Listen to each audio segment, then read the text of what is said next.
important things that I wanted to share today. Would like to thank everyone who is participating online and be here, and thank you, special thank you for the people who have actually joined here, because it takes some effort to go there. But I think the lineup is quite exciting, and you'll be definitely learning new things about Power Platform in the industry, and most importantly, some of the use cases that we are going to later talk about with Samad's presence on a CPF side of things, that how they have actually applied and adopted. So it's like a true story, or our own local story of success of Power Platform, and that's really important and very appreciative also. So what I want to talk about is, like I said, couple of things, just not too much. The first thing I wanted to cover quickly was the top trends that we see in the low code industry. Now, it's been, if you see Power Platform, or Power Apps, or the rise of low code, it's not too far, in back in past. It's just 5 years, most likely 7 years, where we see, the industry was actually slowly gearing up on that.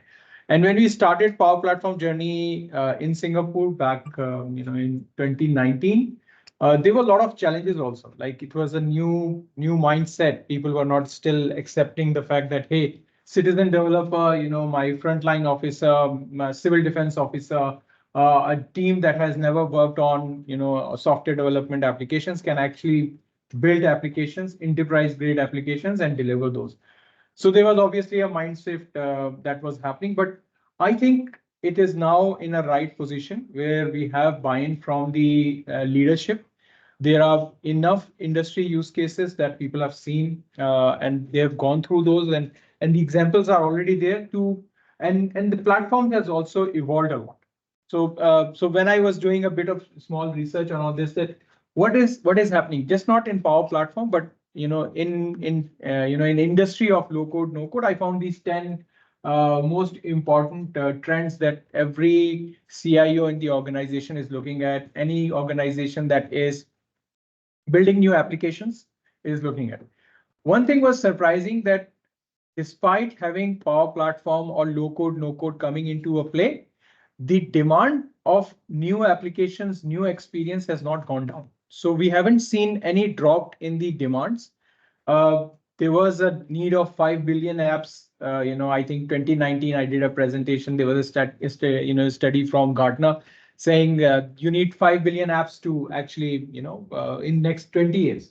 So that has now become 15 billion. So number of apps has actually increased despite new, citizen developers joining in, new workforce joining in, and really helping in automation. But the demand of automation is continuously increasing, and you'll see some of these concepts, around those as well. That yes, while the citizen developers are now embarking on this journey, that you will also see that the demand is actually increasing as well.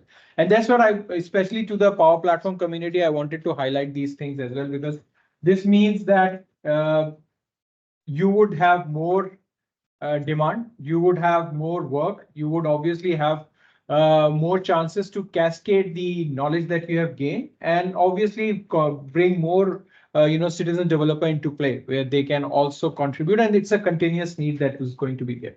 One other thing that I wanted to touch here is the ALM and DevOps integration. Now, the moment we go enterprise grade, organizations have policies and principles for decades, that hey, everything has to go through stage based deployments have to happen, there are security measures, there is code reviews needs to happen. So suddenly these things will not disappear. They will not just, they will not say, hey, yeah, citizen developers, low code, no code, I don't care about those things. So they would be there. So they are now evolving, and the platform, it's actually Power Platform has now evolved a lot in terms of accepting, adhering to those enterprise grade policies and procedures as well. So you will see ALM and DevOps as becoming more and more infused. The processes become more and more infused in terms of deployment, and that's the area that I feel that is going more, it is getting comprehensive, and it is going to be more comprehensive in future as well.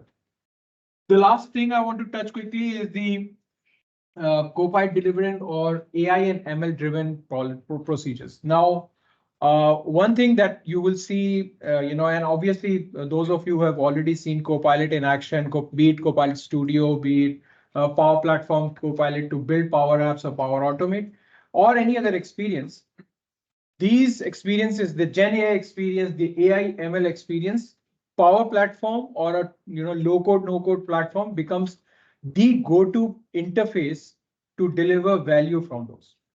So we have traditional solutions like be it Azure Synapse, be it Azure OpenAI, or any other complex process that would continue to be there.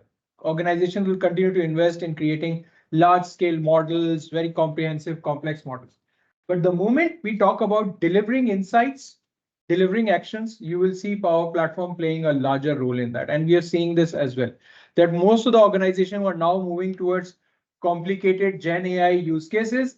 The moment we talk about that, hey, okay, you have done your data scientists and data engineers have actually created a great model, but how are you going to cascade it to the frontline officers? Power Platform comes in as a first choice. And that's where I think as a community, we also need to, amp up in a way that we should have the understanding of how the, services are, what services are available, at least for the sake of conversation. And of course, that how best we can leverage those, services. Now, this could be through custom connectors. This could be through native integrations. Those things will change. But I think in next 6 months or 1 year, you would hear these conversations repeatedly in your own workspace, in the industry. You will see use cases that are coming in. And most of the time, you will see Power Platform, be it Power Apps, be it Copilot Studio, be it Power BI, fronting large AI ML use cases and making sure that these AI ML use cases reaches to the to the industry or to the frontline officers. So I won't take much time since we are already behind. So I'll just open up a floor. I wanted to share this success by design, but I'll share this probably. I'll just send it across these slides, and you guys can go through that. And what I wanted to cover here was that now, once we kick into these processes, when we go to enterprise grade, I think it is also needed for our citizen community or citizen developer community to at least have the understanding of the whole process and procedure. Because enterprise grade rollout cannot happen without certain well-defined structured processes.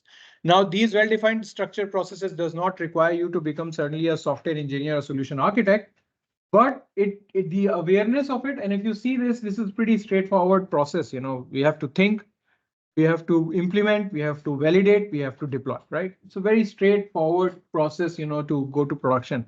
But having that clarity in mind would always help in terms of cascading and leveraging on the or actually solving enterprise grade applications problems. If you're not going to adhere to this, most likely most of the use cases you would solve using Power Platform would be small, tiny organization department based. But in organizations or enterprise grade organizations, you won't be able to upscale the Power Platform or development of Power applications on Power Platform. So have spent some time. There are documentations available on this. I would just leave you with this, that Success by Design is a framework of Microsoft.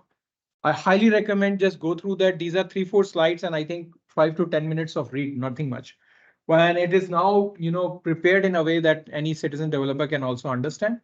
But going through that, it will give you a clarity in mind that, hey, if I have a business problem, what will be my end state? How would I reach to solve that problem and, deploy that into a production where my business team can actually start using it. So what I'll do is I'll open up a flow, probably for 5 minutes, and if there's any burning question in mind, anything that you want to understand about platform roadmap, happy to answer that. Yeah, please. Hi. So the question is, if once a person is trained in our platform, what are the recommendations to help them do that learning curve? Every time we learn a new skill, then some will give out some. Yeah. I'm sure there are resources out there but are there any first 30 days kind of like follow up with the learners, encourage them, make sure they continue? Yeah. So I think that what we recommend always and what we have seen in industry as a success is solving one problem at a time. Pick up one problem. This problem could be on a personal productivity level. It could be on a team level, not on enterprise level. Pick up that level, pick up one particular tool, and then try to solve that using that tool, that problem alone. What happens is sometimes we get a little excited and we complicate things like this. So the more we avoid complications and keep ourselves honest in terms of doing that one thing right, the more you will see success, because the nature of all of these services, be it Power Apps, Power Automate, Profile Studio, the nature is pretty much similar. I mean, it's low code, no code, drag and drop, certain scripting here and there, and that's about it. But the more you complicate, bring everything together, suddenly push pressure on learning. So when we do hackathons with I mean, in fact, with Certis Cisco, actually in the second room, there's a hackathon going on. So their business team is here, around 24 people, and this is the day 2 of them. But the problems we are solving in the hackathon are really small, very simplified, something that they can actually do in 2 days. Where from the ideation to realization journey is just 2 days of time, not more. And we, restrict ourselves. I mean, as Microsoft, as experts, we can also get excited and try to solve big things, right? But we also restrict ourselves, keep ourselves honest that, hey, no, we don't want to do that. We just want to do a small thing, because that builds confidence. The moment you have confidence, we see organization pick up more and more things. I think CPM is also another great example. When someone will be here, will ask me to share that, because they started with very small, simplified problems and then expanded. And that creates the confidence internally. And once you start seeing, and you've seen people building a very silly small app, but that confidence takes them to solve a very big complex problem as well. So simple answer is small MVP, something that can be done in 2 days, one problem, one client. That's the best way to start. Any other question?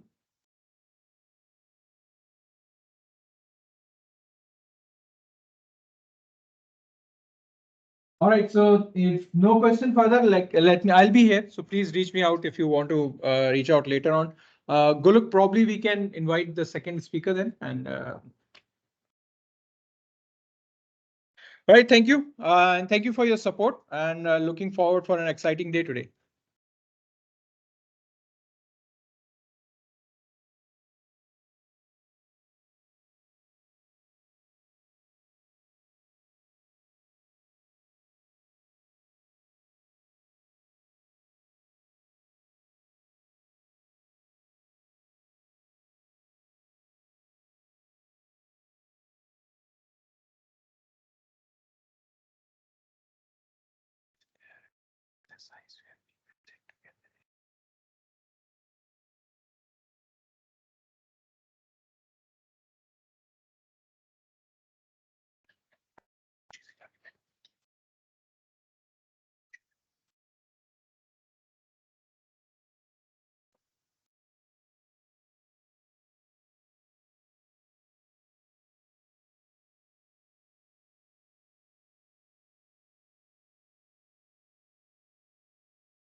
All right, thank you, Adil. Next speaker that we have is, where did he go? Oh, there's Aro. Hi, Aro, are you able to present? Yeah, I need a presenter rights. I can't share it yet. All right, so yeah, you can just get started whenever you're ready. Actually, I'm already ready. I'm already there, but Yeah. I need somebody to give me rights to share my screen. Yes, Yes, you You can got do it. it Okay. now. You Yeah. got it. Thanks. Goluk. Okay, I'm going to share. I'm very excited about Power Platform. So just share my screen. I put a timer so that I don't overshoot the time. Okay. Yeah. So I'm just want to share about what I have, and I'm going to limit my time so that give time for other speakers. I hope you can see my screen, right? Okay, so thanks everyone who are coming in office, in Microsoft Office on virtual, which I'm here. So I just want to share about what I have for you. And today we talk about the low-code governance and how we can use it. So what Adil mentioned, right, in 2019, a lot of people have excited about, but don't know how to use the enterprise applications. So and when people get started with that, they have a lot of issues. And then most of people create their own applications and the IT could not control it. So my complete pitch is about how we can control at your organization. It depends on how many users are you are working with. So I work on actually Monday. I've done very large organizations besides with Microsoft and outside. This is very huge to very small, maybe 15, 20 people also work with those people as well, right? So just about the main things about governance, they're all three people should be using, right? Just not IT. It's also for the admin, also for the security people, and also for the end users, the citizen developers. So all people can should use it. Now, one thing to share is that the low code was there for many years, for decades, precisely. So what happening, right? Previously on premises, a lot of people create a lot of applications. They use SharePoint Designer, they use InfoPath forms. The problem with that the IT specifically have no visibility what to do, right?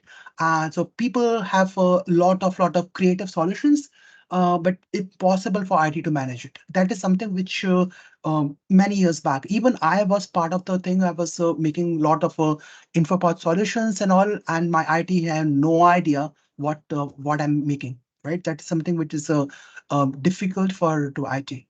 Now we move to the cloud. Now the cloud have we have Power Apps, Power Automate things and all, but also its problem with that is that many solutions they don't follow ALM processes, and again many people create their own solutions, so it's very difficult for IT to manage it. I'm talking about the couple of 5-10 years back. So what Microsoft is trying to do is that they want to have the low code 3.0. I mean, that is something which I want to appreciate. It's something which is very important to understand that the 3.0 actually controls the central platform through which all the end users, all admins can see the things there. And I'll give a demo on that, but you have give you a context that previously there was no governance. So with the Power Platform Admin Center, COE, and managed environments, everything is very controlled, very easy to manage, and we are not giving data giving to external people. That's something which is very crucial for the security people. Okay.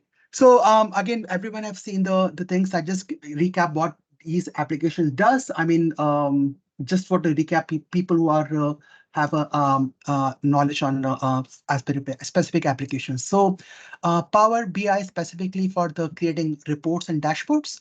Power Apps specifically for the data and application development. You can integrate with the native applications and also with external connectors. We can have Power Automate for the automations piece. We can have Power Virtual Agents. Now it's changed to Copilot Studio, something in that, but this is the slide is not updated yet, but we have a PBA. And then we have Power Pages for people who want to have external access for that. So just in 10 seconds, I mentioned about all the 5 applications the user can do it. Now, these are actually used by citizen developers, right? And can be used by obviously by the by coders as well, right? The pro code as well. Okay. Now, one thing is beautiful about is Microsoft enable all 3 personas. We are making the makers, the people who develop the applications, people who are managing the security, that's IT pros, and we have a third segment which is called the pro developers who make the code, C# code, Node.js code, Python code, a lot of things they do, right? So that is the beauty of the Power Platform. You can leverage all things in just one platform. You don't have to integrate all other things, integrate, and everything is done in one piece. That is the beauty of the ecosystem, which Microsoft is very proud of that.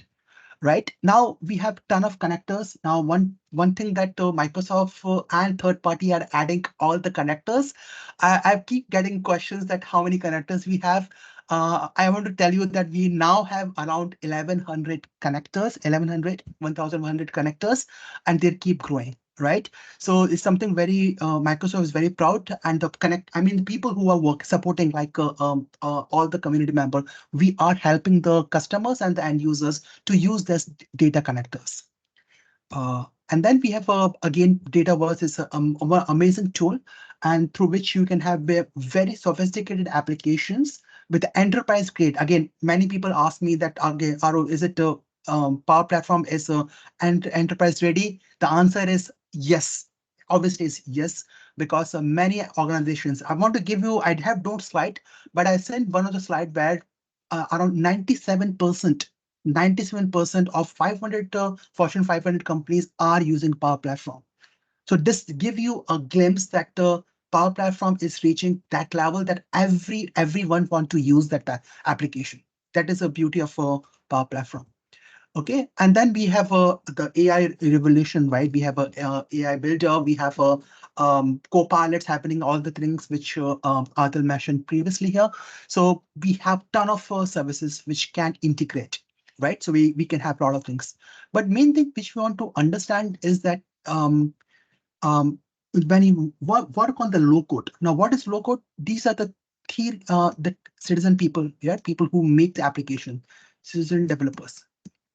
Right, these people have maybe have not too much knowledge on writing code, but they are very close to the business and they know how the thing works. So these are the people who can work, help with the business. And we have another cloud which is called as 365. So first cloud is 365. Then another cloud is Dynamic 65, which is based on Power Platform. And the third cloud I'm talking about is about Azure. So the beauty of the Microsoft Cloud is that you can work on any cloud. Main thing, like you have subscription for that, but what I have seen from many customers from 10 to 15 user base to 50,000 users, all are using these applications, right? So the beauty is that you can have a enterprise specific applications. Now, think about Singapore, think about the USA, think about India. Everyone have their own rules and regulations. So Microsoft respect each country's rules and regulations, and that's why you have a different kind of industry specific components for each particular country and region. So that is something which Microsoft is very proud of that. Okay, now before we go into the demo, I just want to share something is that the adoption model is now is very mature, right? Initially in 2019 and in last couple of years, people were just trying out how things works. So think about the you see number of users and how many people are actually using it. So initially, people are using 5 years back, 10 years back, 5 years back or 7 years back, they're using the simple applications, right? Team-based with completely no strategy. But when the people grow and people are using new applications, the issue is about how we can control it. That is something which is important. So we can have repeatable solutions. We can have defined when we can have champions who can make these applications, right? If the users base cross 1,000 to 2,000, then with the large organizations, right? I work with very large organizations from around 50,000 users. We need something to have people who have experience in fusion teams, people who have experts in their business, and also COE, which is very important for anything. So maturity is starting from your scale. If you have only 10, 15, maybe you start with the initial, then you make applications, depends on the how many apps you want to use in your Power Platform. Okay, now Microsoft has always creating new governance tools, and we have a ton of suite of applications, which I'm going to give in a demo very soon. Okay, we have something called as if we have a Power Platform Admin Center, we have something called as reports, right? And I just want to tell you, these are truly amazing reports, and have actually used it for many customers. And again, for Power Apps, we can have these reports. Now, this is, you don't need any license. If you have a admin center, you can view all the things there. And when you give a demo, you get the how. So If I enter the Power Center, we get into the Power Apps reports page on the top right. Yeah, so I mean, just we give you the demo on that. I mean, this is some audio which is behind the scenes. So I'm just want to share about the first demo is about the admin center. Okay, so yeah, so I mean, just go to the admin center. I go to PPAC, that is the shortcut. And then what I can do, I can check this is my admin center, and I should be have Power Platform admin role. Only after that, now because I'm the admin, I can see everything here. I can see all the things there, right? First thing is under settings, and by default it's not enabled. So if the users have not tried, you have to go to settings and enable the analytics. It may be not enabled by your admin, so you have to enable the analytics. I have turn it on, so it's easy to see that how you can see the reports here. So first thing is you have to enable. Second thing, the analytics can be seen for across the environments, right? Now, because I'm using that we are using Power BI, so we can see all the users and all the applications. These are all my environments and all type of applications, whether it's a developer environment, whether it's a Teams environment, all things I can see very easily. Now, this is a very simple tenant. Have not made a lot of applications, but I have worked with very large organizations where they have ton of applications, and it's very easy to see how things works. But you get the idea that we can easily see the different kind of applications, whether it's Canvas app or modern different app. Just give you a glimpse at how the admin can see you can do it. So I can have a maker activity, the people who make applications, what is the most important applications or most common applications which are they're using. And now you can see that a lot of people are using applications now, mostly as COE applications, but you can see that now my system have very less users, but you get the idea that you can have many people creating different applications. I work for a company where I have 3,000 users, and I can't see who did what. Is very difficult to do it. So we get the glimpse at what is possible in the Power Apps analytics as well. And we can have environment view as well, that I can go for this view. I can change to maybe to my another environment. So a lot of things I can do, and then I can apply the things. So same kind of things applies to for a Power Automate, right? So Power Automate, I can have my this analytics. Now, this is not, you feel that is not too exciting. I will show some exciting part later on. But for the admin who are new or they're trying out, it's very important to take note here. One thing I shared that I have a lot of errors. We have a lot of errors in the Power Apps at times. So in this system, my tenant have no, but I have seen many errors which coming. People have creating new applications, and the data center is not working. Data was not working, so they have a lot of issues for that. So very easily you can able to see the high level. I'm talking high level because it doesn't have much context here, but high level you can see the entire reports. Even for data words, you can able to find all the number of users and number of applications which are used for that. So something which is important. Now I go something in deep, but it's something called as a data export. Now you can see that RO, we have a large organizations. It's 10,000 users, and we want to have some analytics, more detailed analytics. Is it possible? And obviously we have option to create a data export, and we can use something called Azure Data Lake. So if your data is very large, very large, obviously you can use the Azure Data Lake and pull the data using Power BI. So that is something very things which are quite important for the large organizations which I've worked previously with a couple of customers. Okay, so this piece is just about analytics, how visibility for the, I mentioned you that in the low code 1, 2, or 3, 2, there was no visibility.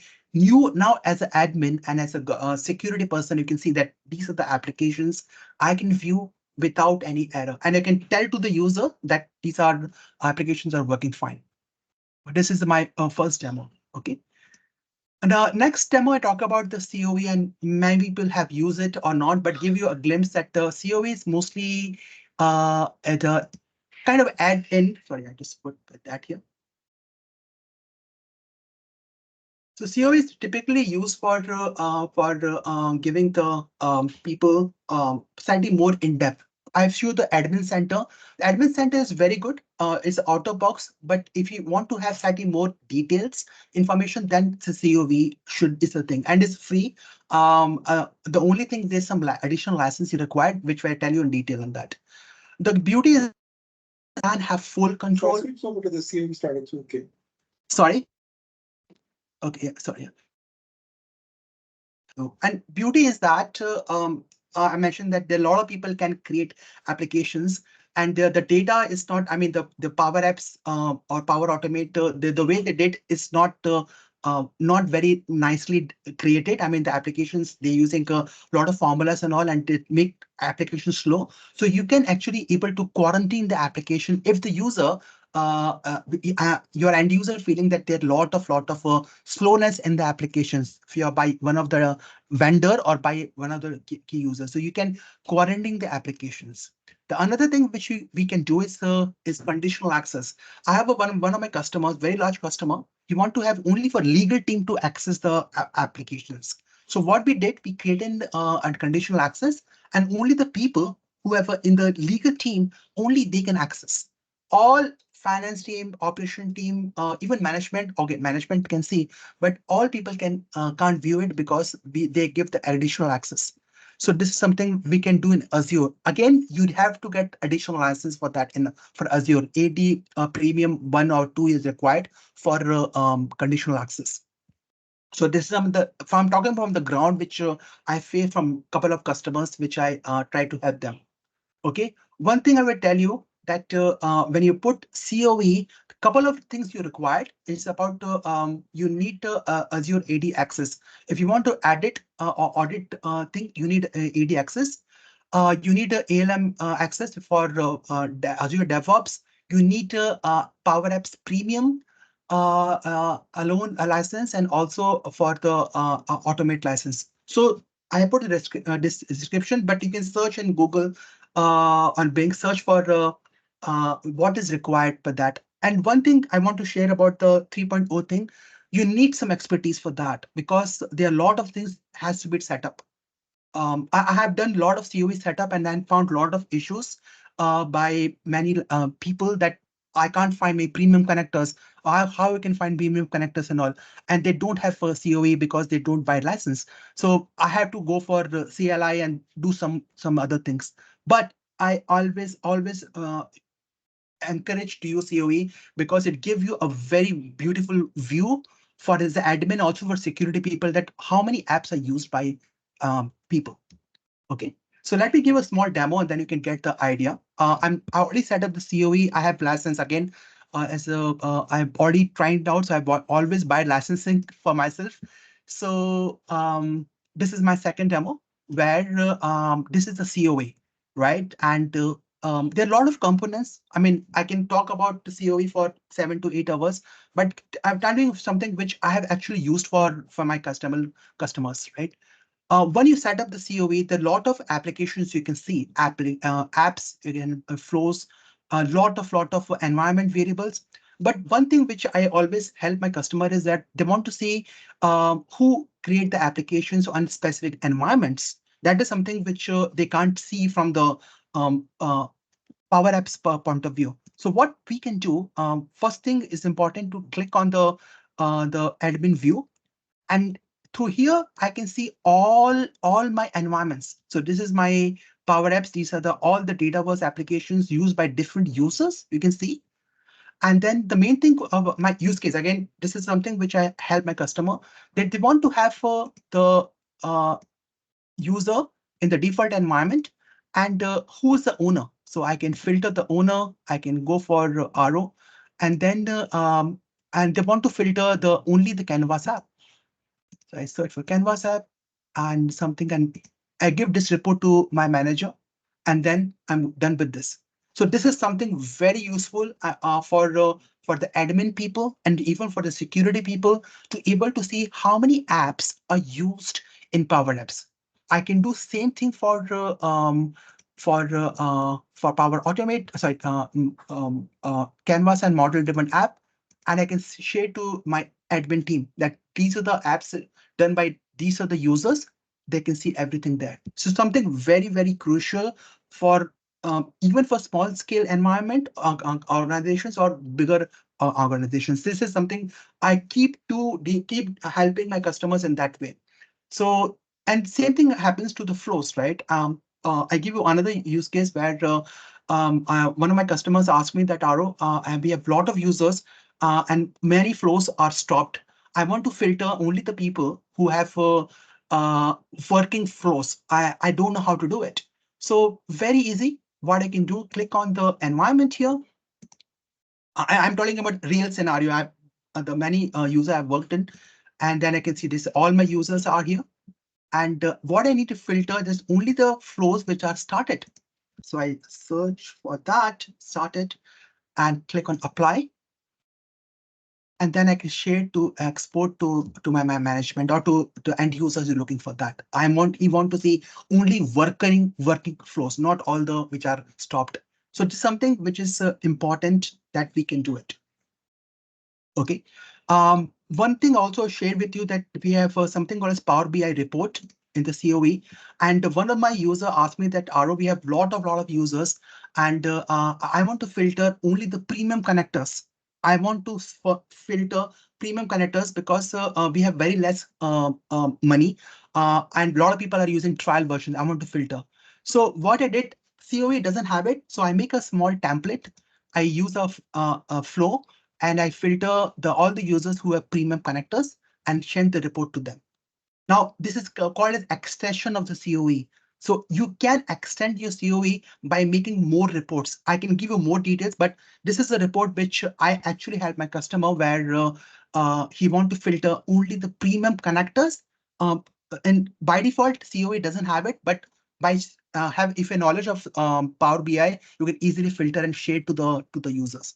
This is really useful for people who want to use use Power Platform to the maximum extent. Okay, so that is something I want to share about. Let's go to the next topic about the security. Right, security is key for many organizations. And okay, what is happening here?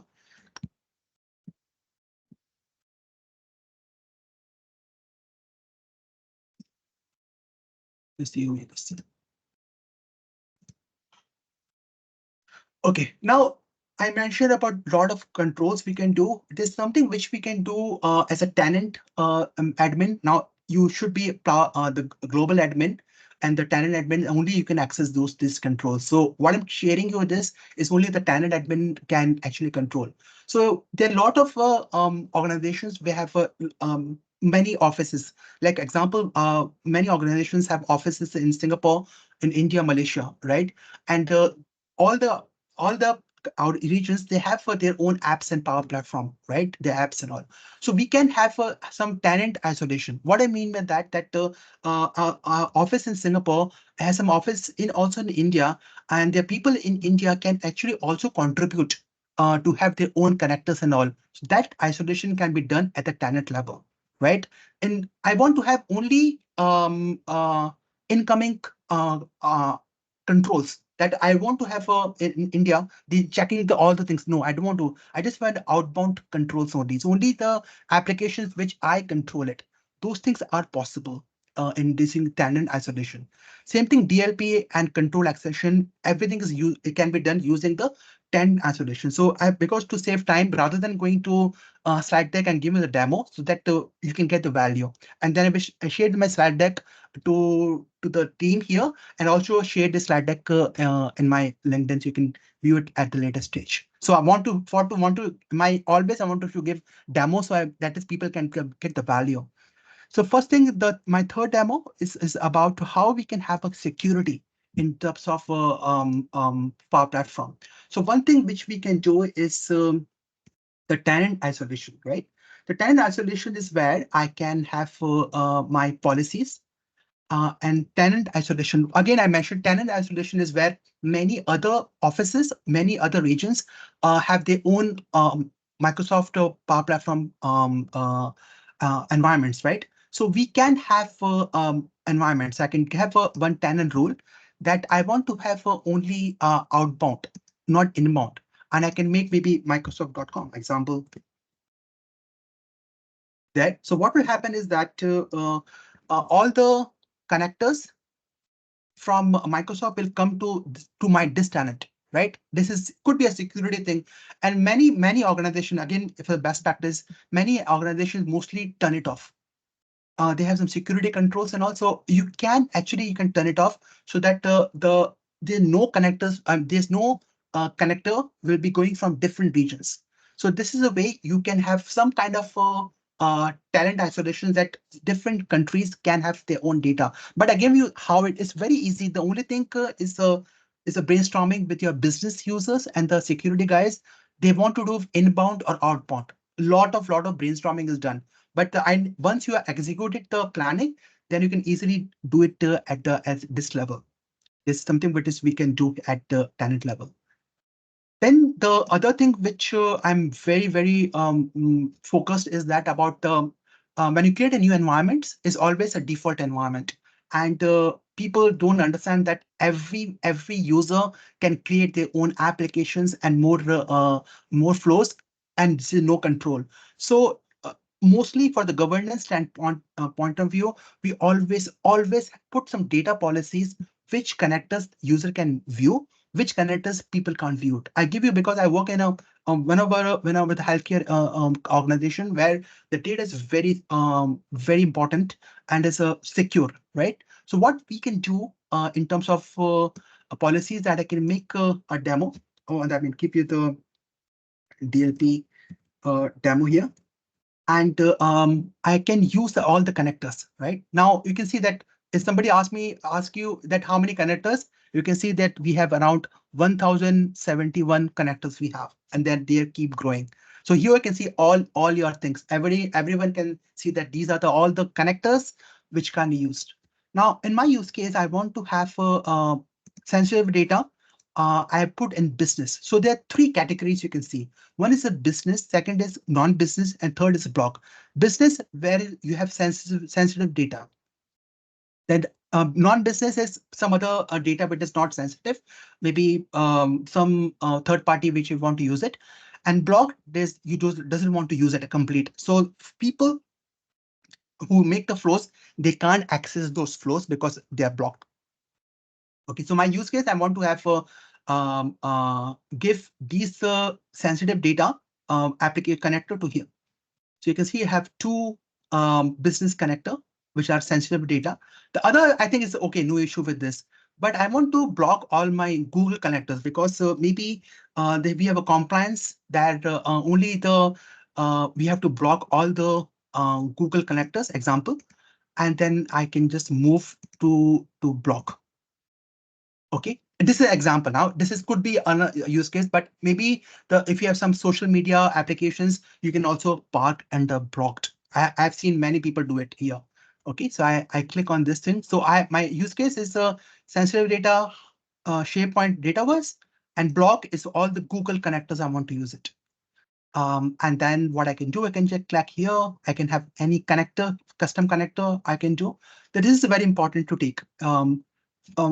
Microsoft allows to use all your environments for all tenants. So all environments, I have 7 environments, all can be applicable. So all my SharePoint and Dataverse will work for that. But I, as a best practice, don't use it. I don't use the all environment. Always pick an environment you think that is are important. Okay, think about the default environment. You have to put a lot of permissions, lot of connectors, which you have to block it. But if you want to finance environment, you have some open. We have a slightly more open connectors. We can use it. So don't more use all environment. Make it something which are more crucial for your environment. So I can make default environment. I think that is important. I can make my default on other environment. Click on policies. Then with that, so I have these policies done for only 2 environments. You can see, and I click on that and done with these policies. Now, if it takes some few hours before it's impacted, yeah, I have seen that in few of environments within 30 minutes it is impacted, and few environment took 6 hours. So depends on the again, it's a timer job kind of thing which takes some time, and then all the user can see that they are all the policies are applicable there to them. So they a user who don't have those connectors in the flow and application, they can't see at all. So this is something which is I've actually done lot of workshop for many customers here, and I showed this thing them a lot how it works, and a lot of issues. And then I told them about the all environments. Never do all environments, is difficult to manage, right? So something which I've been doing. Okay, so now let's talk about the last piece, which is called as manage environment. And I'm very fond of that because I want to tell you what happens, right?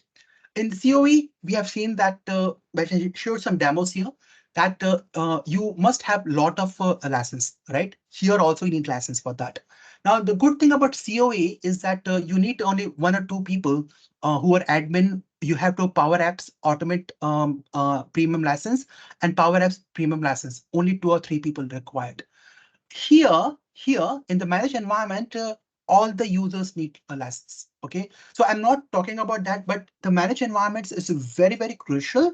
But the licensing you have to talk to the sales team or to the Microsoft people who can give you a better advice. So managed environment, I have seen many large organizations use it. Not so complex for, small scale companies where we have only 500 to 1,000 people. The managed environment may be not too useful, right?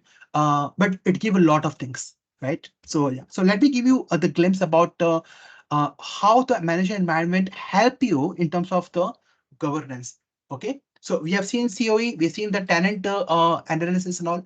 This is something which is very easily. So people who have always no knowledge, they can also manage the entire environments. No knowledge means they have knowledge about makers, the makers who don't have no knowledge about the ALM policies, or controls and all. Here in managed environment, you can do it very easily just by a few clicks, right? So we see in demo later on. So why we use managed environment is because we need slightly more visibility, right? In the environment, we can see that I can have a few people access to specific applications, maybe Power Automate and Power Apps. Then I have to do conditional access, right? So here in this managed environment, I can give a visibility that who can access which applications. So that is a beauty of the managed environment. I have more control, right? And you have a lesser effort. So give me the examples about that is that you can get more user insights. You get admin insights.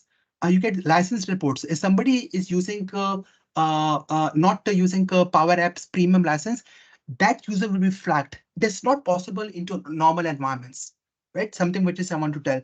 And you can also add all your own DLP policies. Okay, and then you can have your own control. I can have sharing. I want to share a specific environment only for 10 people. In the normal environment, which I showed you, is not possible, right? So that is a very important. Second thing, it's a solution checker. I mentioned that many Power Apps and Power Automate end users, right? They make a lot of applications. The lot of issues could be there, right? So in this managed environment, I can see which application has become slower, and then I can block the application and tell to the those end users or to business user that your application has become slower, and that's why I blocked it. So that is something slightly very important for people who want to have more control there. And we can have some maker onboarding thing. We'll show you in the demo later on. But the most important thing I will tell you is about the pipelines, which Microsoft released a couple of months back, and it's really useful. And I give a demo on that. At least you get an idea. Now, people make a lot of applications. What mostly people do, they use a dev environment, and they download and copy that environment to the staging environment and do a test and then do copy and then do the production environment. This is a manual process. There's no LM process at all. But if you want to have an automated solution, there are a lot of options. You can have a ALM accelerator from COE. You can have Azure DevOps, which is also possible. And here in this managed environment, even the can make the ALM process so easily. The issue with the Power Platform ALM process is tricky to do it. It's not so simple. A lot of changes, a lot of things you have to do. But if you have managed environment specifically, within few clicks, you can deploy your dev environment solution to staging environment to production just like few clicks. And this is super easy, nothing to do, and no dev behind the scenes DevOps there, but you don't have to do anything there. So this is amazingly good for the makers. Again, very, very good for makers. But you don't have, there's nothing to fear about, because you can use the ALM accelerator, or you can use the Azure DevOps, which is like a slightly more control on that. So let me give you the scenario, what I want to share with you, and then I will wrap the things. So where is my environment here? Okay. Now, I give a because I have to give this managed environment demo. I create a couple of environments, right? So a couple of things to understand that you need at least four environments. One for the host, which will have the configuration, then three environments for testing purposes, so you can deploy it and all. So the second thing to take note is that the region should be the same region. You can't deploy one environment in dev into US and another environment in test. You can't do it, because the main reason is because of the policies of each country. If you want to have the DLP policies or for the managed environment, you have to use the same region. Otherwise, it won't work. Okay. Now, there are a lot of amazingly good videos and documentation by Microsoft, but I give you the glimpse how it works. So I have a solution. Let me give you a solution. Okay, and just I have license for managed environment, and the solution I have is a Power Apps dev environment I have, and the solution which I have is a purchase order solution. Now, if we don't have managed environment, typically people what we do, they export it, put into staging, then deploy it to staging, then test it in the staging and then production, right? Now, with the managed environment piece is super easy. What I can do, I can just click on the managed environment solution. Okay, this is my very simple app, nothing much like it. This is simple app. I'm doing it here, but this is not an app thing I'm showing you. I'm showing how we can do ALM process without any issues, where you don't have any knowledge about how to make ALM process secure, right? But now I am the normal user. I made this application. I have a managed environment. What I want to do, I want to make this application visible. So this is my demo.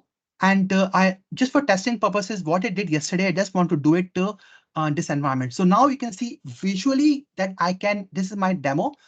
This is a development environment I've deployed yesterday, and there's no issue, right?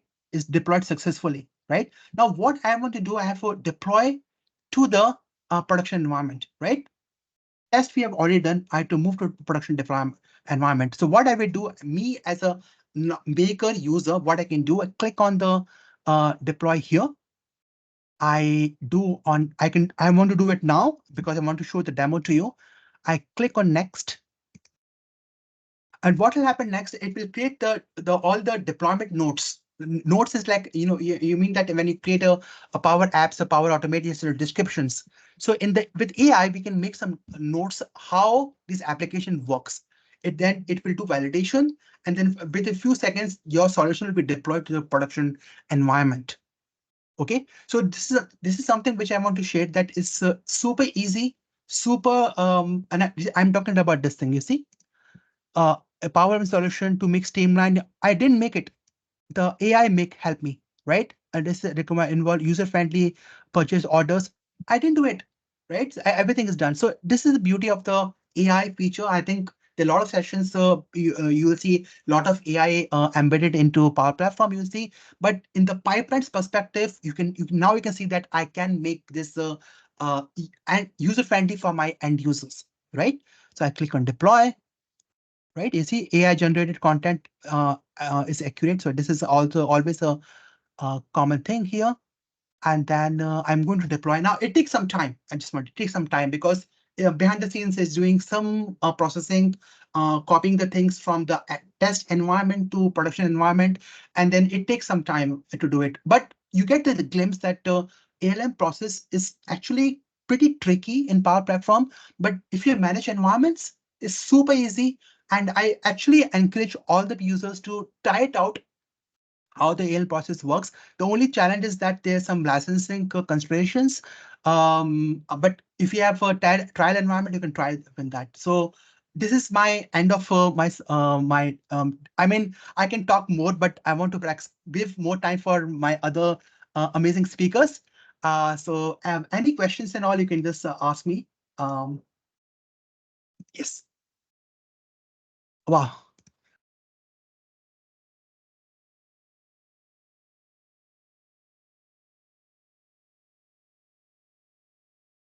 Anyone? Yes. Just 1 second, Haro. Yeah. Somebody asked question, right? Yeah. So how to enable pipelines? So there's lot of things to be done on that. I mean, I know that you have to do a lot of settings there. I mean, I did for at least half an hour to do settings to enable to show you. But I can give you some resources how to do it. It's not about that. Yeah. How about the mobile apps for Power Apps? Okay, when you enable the Power Apps, right, you can, okay, I did a demo on that, but you can change your Power Apps to mobile applications automatically. There's no issue with this, right? One thing which how to take note from the customers, if the users using SharePoint, then SharePoint form, you can't use a mobile app for that. But if you're using the standalone app, then you can use a mobile app for that. No issue with this. There are a lot of people, Rene and Golok will give you more information. But when you use mobile apps, obviously can be used it, except SharePoint forms can be used for that. So that's something which is you have to take note that. There are a lot of power MVPs are here, give you more solution than that. Yeah. Hi. Yes, Rane. Yeah. Yes. Yeah, Aro, this is Palash here. Yeah. So I just Palash. have one question. Like during the managed environment, you said that for the for like small organizations, managed environment is not so suitable. Can Okay. you explain more on that? Yeah. The main reason, right? I give it from the field, right? I give an example of an organization which has 500 users, and what I mean, give me an example where the small company use managed environment. So there are lot of users who are using it, and then I mentioned to you that there are a lot of users have no visibility for that, and they don't want to put COE. So what they did, they're using something called as managed environment with Azure pay you go, right? Azure, you can connect to your managed environment with Azure. And then in that way, they're able to see things, because the main issue with the licensing in Power Platform specifically is that is the cost. At times, many cost. And now, if you have only 500 users, think about 20 $20 per user per month is very, very costly for that organization, right? So what that organization I help them is that we enable the enabled Power Platform with connect to the Azure. So not all the users using Power Apps, but they can see the managed environment very, very easily. So although they have only 500 users, and they want to spend every user using the managed environment, they use for the using the Azure connection. Why I'm telling you, because from all my experience in last 7 to 8 years, with from field, mostly the large organizations use it. Okay, mostly large use it. The reason being is because they have a lot of money second thing is they know how to control it, right? So that is the main reason. Again, I'm not giving that not the small organization can't use it. I give an example of a legal company which I helped them. It's a very small company, and they're using Azure and PO Go because they don't want to pay $20 per user per month that month. So they're using Azure. In that way, they can use it.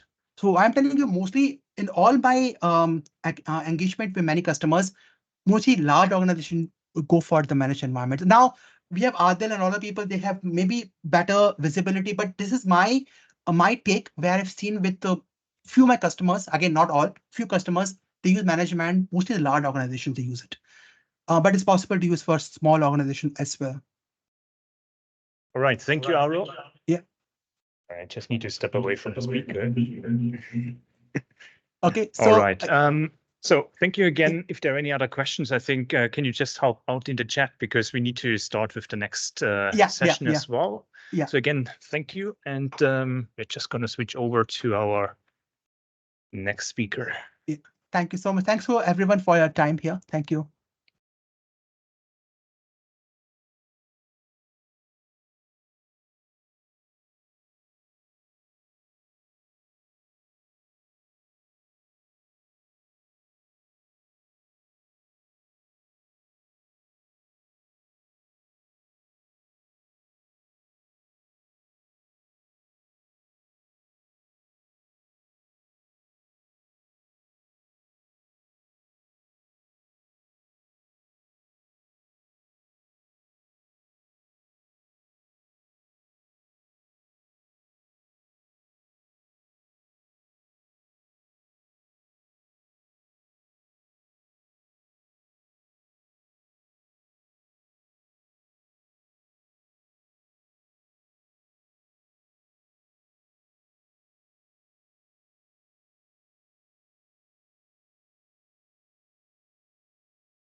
Like here, and even it throws me warning, says that I cannot use your Wi-Fi. Wow.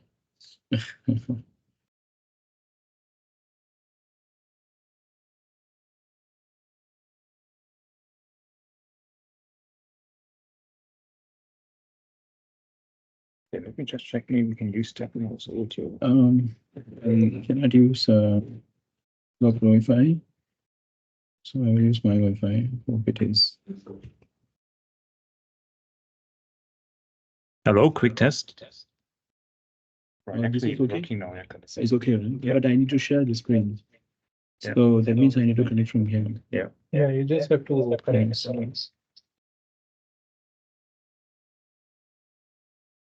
Just give us a second on the call. Take your time, folks.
Yeah, so it will be from there, the voice.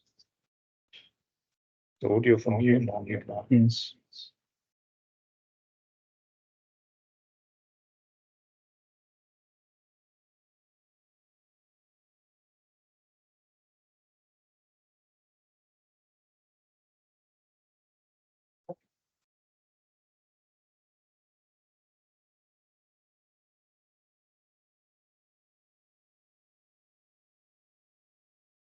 Looks good.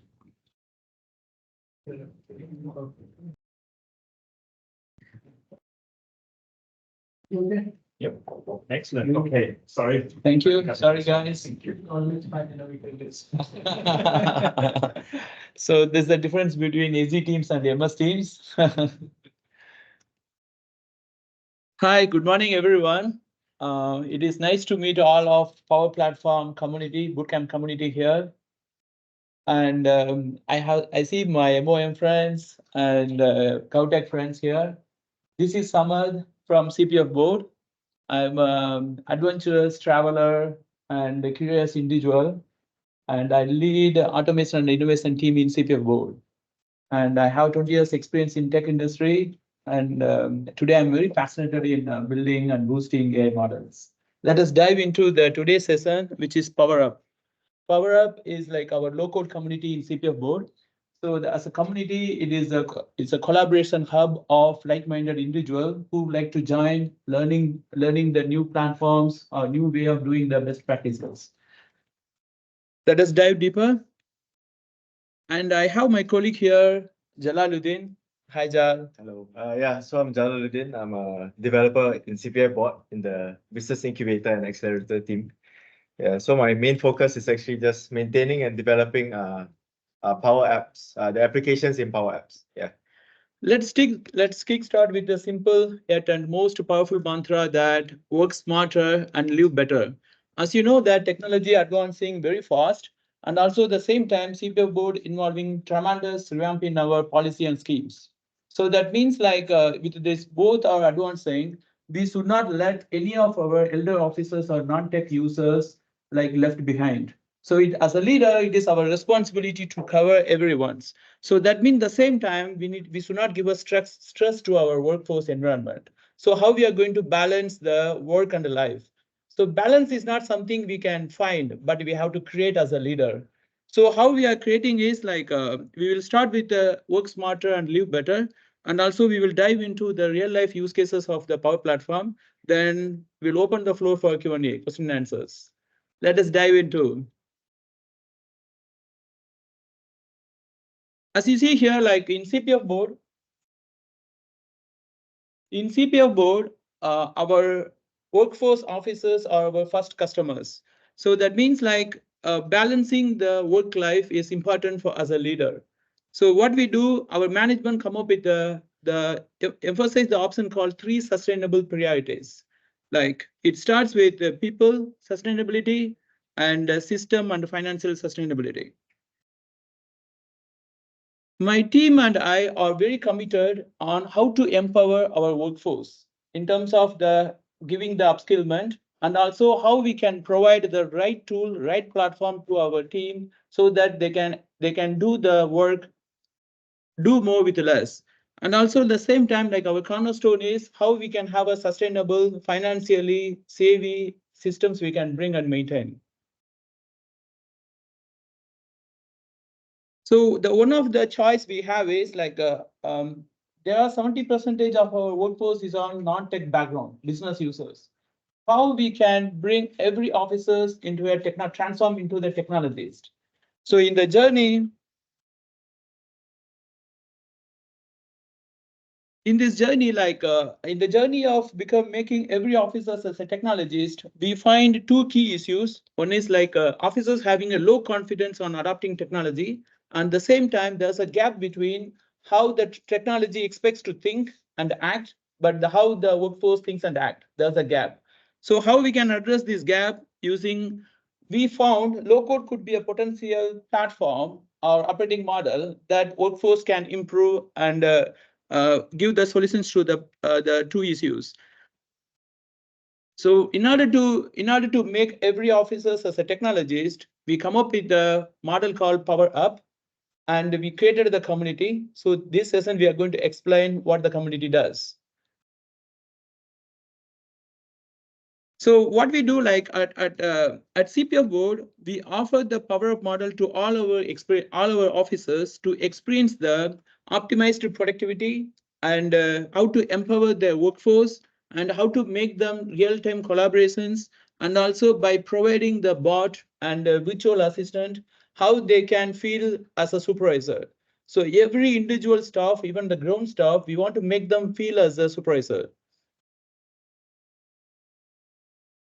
So like when we were looking into some of the platforms, our core aspiration is like how officers can transform their ideas into apps, and also how they can connect a lot of connectors, a lot of packages or services, and make it leverage those options to bring the solutions. And also like as a security governance officers, as administrator, how we can orchestrate and how we can quickly deploy and make the strategical like upskillment in every our solutions. So though we adopted the low code in 2020, we started to face some challenges. We during the COVID time, using the low code, though we got a lot of benefits, like but still we had a lot of challenges on how to build the community, like how to do the knowledge sharings, how to do the upskillments. Let us dive into more how we resolve those challenges. Like to overcome those challenges, we come up with we formed the community, and with help of the Start Now, means solutions without boundaries and the workforce achieve together. With help of those communities, like we try our best how we can make the arranged or the love relationships between the business and IT. So how the business and IT can together communicate very well, and how the business itself can self-service and take over some of the IT work. So this is, in order to achieve this, we come up with the ambition called Start Now. So the Start Now is one of the trigger point of our community.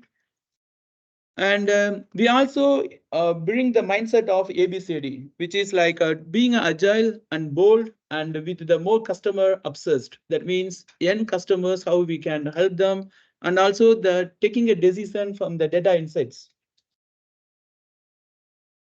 So as part of the community, one of our program is citizen developer programs. To explain the citizen developer program, I would like to tell a story about a journey of our CPF board officers. Let's imagine you are a customer service executive in CPF board, and you join CPF board with your own qualities and own values.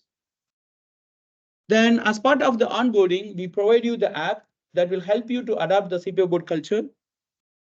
And then we will provide you the bots. So that means you can assign your task to the bot and you will become a supervisor. And then you will join the communities such as like Power Up or Automation community. So you will engage and network with the like-minded individuals, though you will have a learning journey. So with that, though you are coming from non-technical background, you will have opportunity to transform yourself and get into the technology. So like as we provide the right tool, right platform at right time to the right officers, you will have opportunity to build your own mobile apps, your websites, and also the virtual assistant. So with that, once you have transformed yourself in a digitally tech-savvy officers, we will recognize and reward you. So this is the ambitions of every officers we wanted to make. So let us dive deeper into how we do that. Let's take like in 2020, when we try to assess our Power Up model and Power Platforms, we feel that it aligns to our valuation criteria, like starting from the optimizing the productivity and empowering the workforce and creating the real-time collaborations and bringing a lot of bots, automated workflows, and also by giving the virtual assistants, they can retrieve the knowledge or frequently asked questions from the different multiple sources. So in 2020, we had an assessment of onboarding the Power Platform. So our journey like started in 2020. we onboarded Power Platform, and then we started to build around like 3 sites and 11 mobile apps. So during the COVID time, it was very helpful for us. It brought a lot of the benefits and then tangible and intangible benefits as well. So today we are in a very advanced stage in CPO board. Let us look into details. Like as part of the Center of Excellence and the Competency Center of the Power Up model, so our motivation is like how officers can build their own solutions. So that means like my team and I are committed to empower all our citizen developers by offering the right tools, packages, components, reusable components, best practices, and the templates so that the officers can do the plug and play and then they can build their own solutions. So, and also our team, what we do like API related the backend services, or as a whole explained, like the security governance and the data classifications, all those issues, my team and I will take care of it. So I wanted to show you an example where how we promote the technology to the citizen developers. So we need to make it very simple. So our model is like our officers describe their use cases. Here it is a claim processing workflow. So they put it in the natural languages. Then in a Power Automate, it will build and they will build and verify some of the configurations. It will suggest the default automated workflows.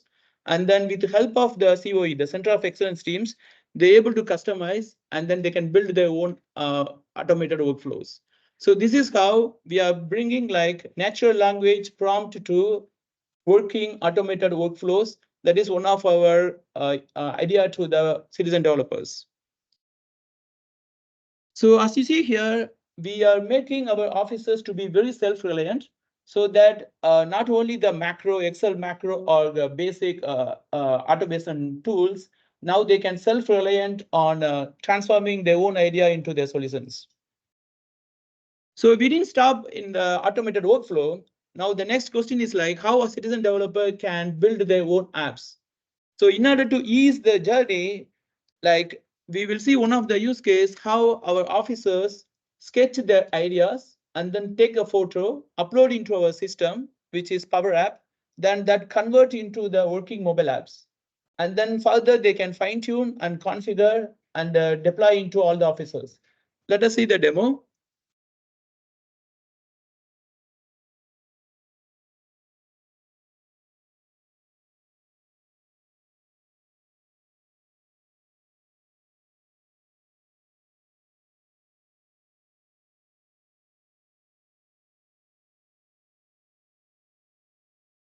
Introducing Power Apps Express Design, a feature that turns hand sketch forms into a working mobile application in minutes.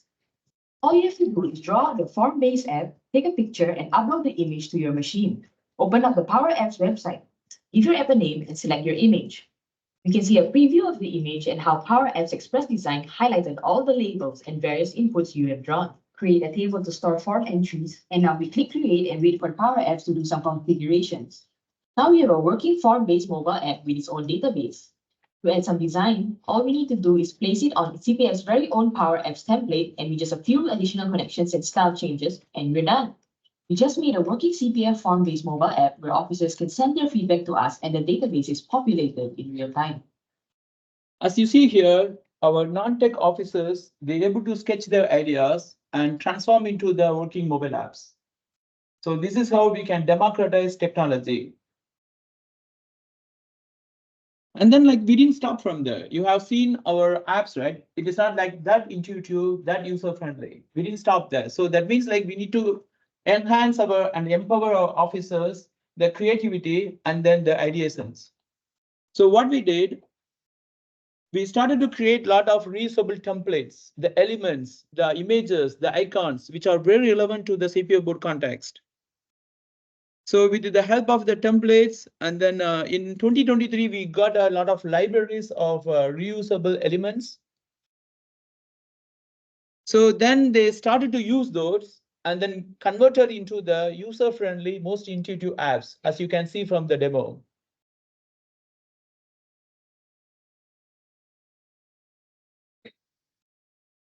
So you can see those with those Center of Excellence resources, reusable component, our members able to create very intuitive and user-friendly mobile apps. So like there's a next, let us move into the next chapter, which is like real-time use cases, what we build. So far, what we explained, like how we promoted our citizen developers. Now the demo is what the output from the citizen developers. Like one of the most widely used and highly recognized app is CPO board beginnings. Let us imagine you're going to join CPO board 2 weeks before. You will get an email to install our mobile app called CPO Boot Beginnings, which was built using mobile app Power Apps. So once you install the mobile app, you will have opportunity to connect with your buddy, your work buddy, and also your HR business partners, and you will know about CPO Boot cultures from the app. And also it will be a companion to make your first day very comfortable. Like let's say example, like if some of the new joiner or disabled person or foreign talent, if they need any help, they can reach out to the HR using those apps. So when assume like you are joining to CPO board and the first day you are in the first day. The first day it will help you to introduce your buddy, your supervisor managers, and it will tell a lot about your department and what is your roles and responsibility in the app itself. So we didn't stop from there. Obviously, every new joiner, they need to go through a lot of checklists to follow. So the next 3 months, whatever the checklist they have, it will also have a reminder option as well. So they will have a like on-the-go checklist clearances engines. We didn't stop from there. One of the most interesting feature is memory land. As you see here, there's a memories. So what we do, right? We motivate our new joiner to take a pictures of their first day and then chat with the supervisors and then like a lunch with their buddy and then the first laptop. So that first cubic. So we motivated our new joiners with the help of templates to take up pictures and upload it to the mobile app. So what happened, like the 3 months, whatever the pictures they collected, the system will generate a memory reel. So this memory reel, they can share with the supervisor or the family or in the social media. So this app, it is in live for almost like 2 years, almost like 300 plus officers, they have their memory reel of their first 3 months. So apart from that, like on the go, they can understand the CPF cultures and then HR practices and then the department standard operating procedures from the app itself. These are all everything cleared under the data classification sensitivity. So let us go to the another app. This app is for the call center officers and it is a contract for services. So if you see here, this app has a 2 views. One is like administrator view. Another one is the end customer service executive views. Like this app is specific to the slot management. Let's say assume you are an administrator and you need to create slots, the custom slots, and in order to meet the customer's influx, and also you need to have our customer service officer's profile. So you need to match the slot with the customer service profile, like language proficiency or the scheme or policy, the competency level based on that. So this app will help the administrator to create the slots and assign to the CSEs. So let's say you are a customer service executive. What you have option, like you will have a calendar maintenance of all your work. So what is the channel you are going to work? So you will have this management, and also you can book or you can reject the slots, and then you can forward to your officers also. We didn't stop there. For example, like if you are working in a particular slot, engaging with the customer, and end of the service, you wanted to share the feedback about the call or email, then you can put it in the mobile app itself. So it will go to the supervisor. And also as a supervisor admin, you will have an option to rate the customer service executive services as well. So this app is the end-to-end call center, like executives, slot management and feedback options. So apart from that, we have a lot of other mobile apps we operationalize, and most widely and most recognized, and everyone they put like 5-star rating for a few apps. I would like to invite my colleague Jal to explain the other 3 apps. All right. Thank you, Samad. So actually here we have the SCD Work Buddy. So it's for our service center. So we actually have two views. So for our user side, which is the customer service officer, and also the admin view, which is for the supervisor. So let's say one day you wake up every day for work. For this app, you can actually see what is your task for the day and where you deployed to. So for the service center officer, they will know at the start of the day, they can check and mental prep for themselves, where they are being assigned to. Then after that, for the supervisors, they can actually see the whole roster of the day. So their manpower, how many, let's say, their counter staff they have, who is deployed to, let's say, their call appointment, to handle all the tasks. So they actually have a view of all of this inside the app. And they actually can also see whether they have the users have actually signed in or signed out for the day. So at a glance, they can see whether it's the users are away or unaccounted for. So actually, we also have some backend processes for these applications that actually assign the counter staff weekly on a weekly basis instead of manually assigning them their tasks for the day. So they can see the managers can see at a glance also where their staff is for that week. Yeah. So this is where STD Work Buddy comes in. So it's actually just a simple management application that helps on the floor for the supervisors instead of the manual and traditional attendance check-in and all. So they don't really need to have paperwork for that. So this all the software that we built for them. So for the next one, it's actually just a simple leave approval app, which is actually integrated with the SCD Work Buddy. So this app, so the users and the admin, the users will just simply apply for or request for their leave on any day, and they can enter the type, the duration, and the approval will usually just be their RO, their supervisor. So from this app, they can see at a glance also, like their status, their pending approval, or has it been approved or rejected by the supervisor.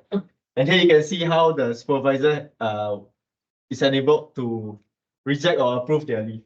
Yeah, so they can also see the approvals, the supervisor's approvals, like through the app on pending, approved, or also rejected. So yeah, so this app is actually integrated with SCD Work Buddy. So on the back end, we have automate flow, which will run as long as the leave is approved. It will run to the Work Buddy app, and then it will showcase whether this person is on leave or not on leave. Yeah.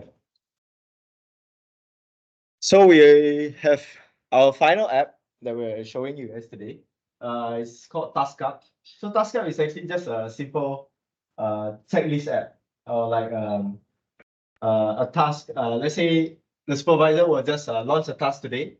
They can launch any task they want, and they will assign the number of users to who needs to actually complete this task.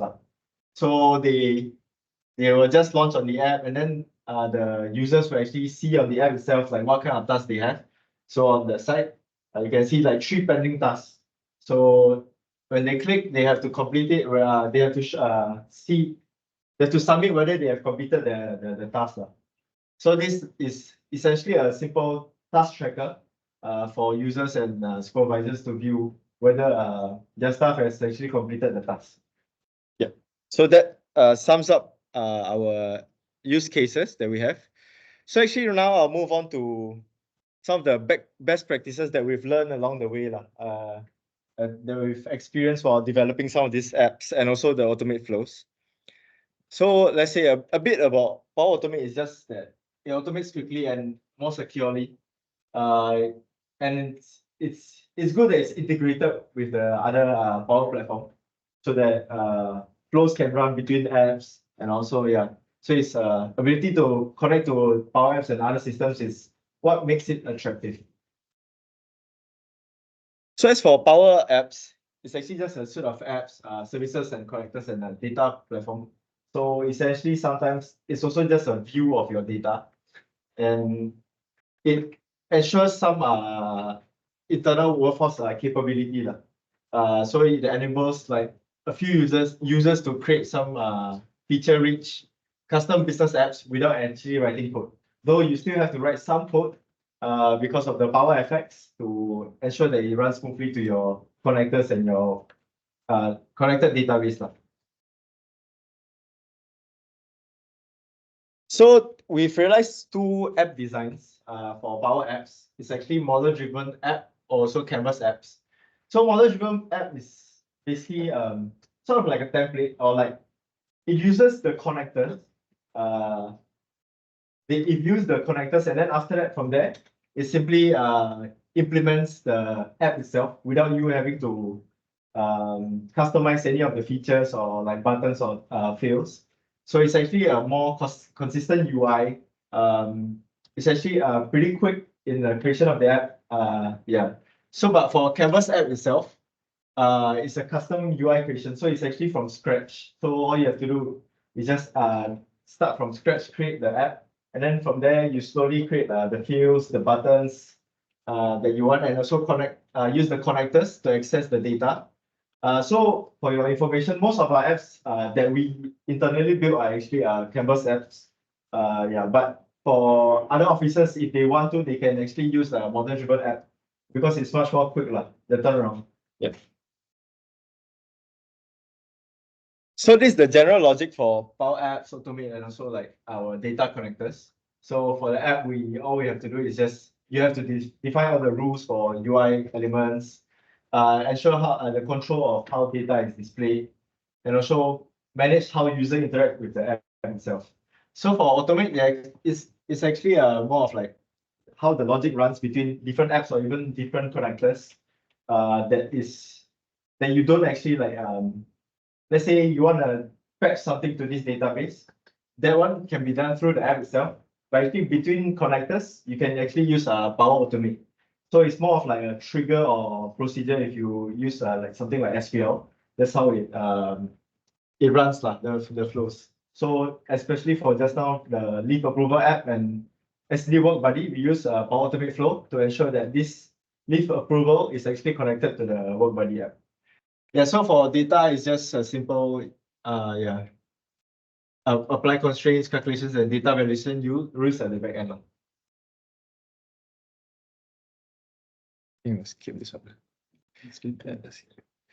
So delegation is actually how we try to optimize a little bit on our applications, because most of the apps actually just they're all small and simple apps. So it's actually you can offload processing to data source instead of processing it locally. So through this, and then you support data sources, and importantly, most Power Apps has delegable functions. These functions are like filter and search, and also non-delegable functions. These non-delegable functions actually process locally up to 500 rows, and you can configure up to 2,000 rows. So essentially, if you have too many rows, it's actually it won't actually make your app run smoothly. So it's best to use delegable functions or expressions. So for this, it's just a little bit of a tip for if you want to develop. So it's actually to use reusable functions and call it using button control. So it's essentially just putting button control to the screen, and then you place all the reusable code inside the onSelect action property, and then set the visible property to false, and then you can call the reusable function as needed using select. Another way is through toggle control. So all you have to do is just add the toggle control to the screen, and then you place the reusable code to execute in the toggle control on check action property, and then you set to default to the global variable. Then you call the reusable function as needed. Yeah. Then finally, we have you can build and use a function component. So you enable custom functions, advanced settings menu, turn on enhanced component properties. Yeah. And then this is also another tip to improve app performance and to optimize to ensure that your app doesn't just keep on loading and loading. So it's best to limit data connections approximately to like 30, and also controls to like about 500. And then you store frequently used data in collections and variables. So you just use the functions clear, collect, or set. And then you load data concurrently. So you avoid formula dependencies between screens. So you use a global variable. And also try not to use the on-start property too much because it loads a lot of information at start. So it's more of like try to use something like lazy loading essentially. So you reduce the on-start property. Yeah, they use the monitor tool to ensure its performance. App checker, I think app checker, if you publish with an error, it will show there essentially. Yeah. And then these are some of the newly assistive tools that that helps us in our daily development. So it's actually like Power Platform itself is consolidated and integrated. So it's good that it's all in this Microsoft Suite. You don't have to go into external connectors to connect to your database and stuff.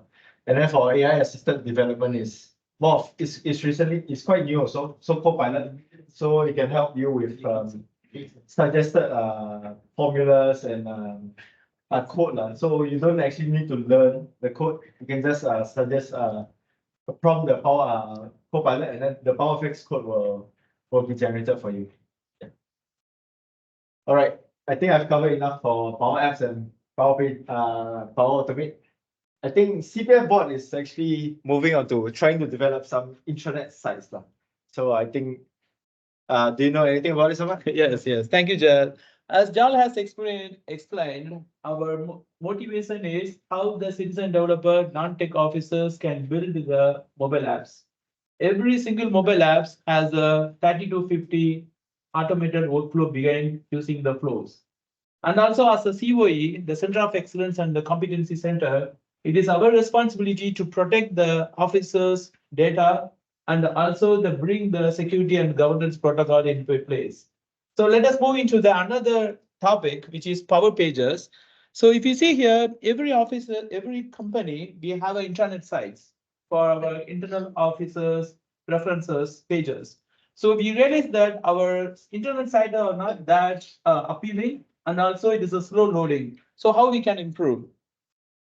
So we started to explore the Power Pages, and we realized that our proof of concepts has discovered it could be a very design thoughtful, and then the creative, and then the manage the gorgeous website as well. So we built 3 websites using the Power Pages, and as a curious individual, I always strive to strike the balance between creativity and the cognitive. So the Power Pages helps us to bring the balances together.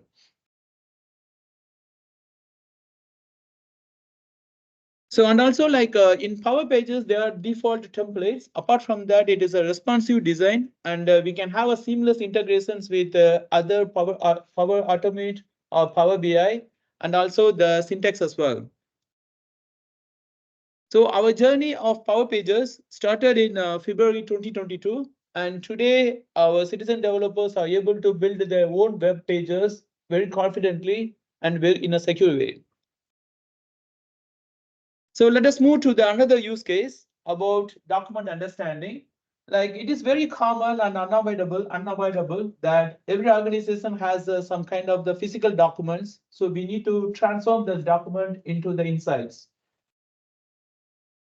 So this is very common in CPA board as well. We are handling a lot of manual document processings. So it is possible it is a slow and it is a error prone and lot of labor intensive. So what is the solution we have? So we did a proof of concepts, and we come up with 2 use cases, and then we used the syntax. So the syntax able to not only extract the informations from the document, and also it able to provide it with the help of the AI, it able to provide a lot of insights to our business users as well. So today we integrate the syntax. We integrated the syntax with enter the Power Platform and also the M365 ecosystems. So our officers able to like gain the valuable insights from every document comes to the organization. So let us move to the another use case about the knowledge management. Like as you know, right, in an organization, like knowledge is information is everywhere. So what is the responsibility of the leader? They need to direct for the right officers to get the right resources and find the right information at right time. So that is our responsibility of every leaders. So what we did, like with the help of so that is as the symbol says that, so we need to direct our officers to find the right informations. So what we did with the help of the Microsoft Virtual Agent, we built the chatbot, and then the chatbot also we have a hub as the screening layers. So it has the business rules inside. So based on the prompt, like comes to the virtual agent, it will direct the sources. Either it is within the government intranet sites, or it can go to the non-WG outside sites. We know clearly that even a lot of insights, it can come from TikTok or YouTube or Twitter references as well. So still the officers can pull those information into our WG environment. At the same time, we also in our government secured images, we maintain our standard operating procedures, best practices. So it will go to those sources and it will bring as well. So officers no need to worry what is the source they need to get the information. So they can use virtual agent to get the knowledge management. The last use case is like business intelligence. I believe like business Power BI, the business intelligence is very common, frequently used tool in our CPA board context. So how we can do not only analyze the data, but how we can bring the visual story, and then how we can present to the management. So how we make it most appealing storytelling using the visual graphs. So what we do, like this is the area we add some of our AI model also. So how the exploratory analysis can be performed or predictive analysis can be performed. Not only the visual graph, there are other CPO board context app like a visual templates has been created, so officers can use it. So there are new features. As we know very well, Power Platform is keep on evolving, and we also try to evolve to the new features as well. Let me hand over to Jal to explain the new features which we are exploring today. Okay, thank you, Samad. Yeah, so it's actually one of the first few things is actually data hygiene suite. So it's actually just ensure data quality and also semantically smart validation. And also try to use some native native content AI experiences. So the next feature that we're trying to explore is actually website co-pilot actions. So to enable Power Virtual Agents, a chatbot on website, so to enhance accessibility and user experience. And also, I think Copilot is quite extensive in a way that it covers a lot of ground for Power Platform itself. So from Power Apps, Power Automate. So this is one of the main feature that we're looking forward to. So for our UI UX, we're trying to ensure that it has refreshed look and feel for model-driven Power Apps to ensure that the apps are not really traditional or like just a very structured, too structured. So it's much more intuitive and also it's nice to look at, essentially. Yeah. Up next is actually just automate deployments with pipelines in Power Platform. I think the earlier presenter covered a little bit about the pipeline managed environments. So yeah, so it's actually just to streamline app deployment management for efficiency. Up next is actually just delete users in Power Platform. So it's actually to simplify user management. And also lastly is the Dataverse security roles risk assessment tool, which is quite important for us being in WOG. To ensure that it doesn't have any potential security risks. I'll now pass my time back to Samad to wrap up this session. Thank you very much, Jal. As you hear in CPO board, we have a automation community and also we have a power up community. So in 2023, SNDGO, Smart Nation Digital Governance, they recognized the CPO board effort on building the community and nurturing the community. Then they awarded us the leader of low code SaaS community of practice. So we have a like-minded agencies. We are working together with them and in the part of the learning journey in the low code. And one of the member is MOM and GovTech as well. Thank you, Danny, here for being here.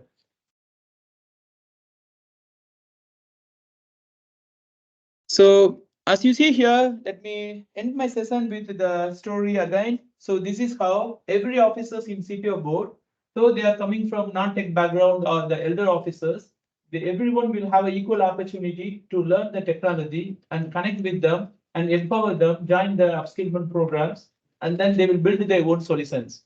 So what is the benefit of it? It's not only the technology folks, business users also will have a higher pay scale, better bonus, and they will have a better work-life balances as well. So we do the note, Samad and Jag ends our sessions. Let's open the floor for question and answers. Any questions from teams or in the floor? So you can ask questions about onboarding Power Platform into your organizations, and also how effectively we are using all the modules in Power Platforms, and what are the real-time use cases we are using it, and the developers' best practices or in government sector, the WOG security governance protocols.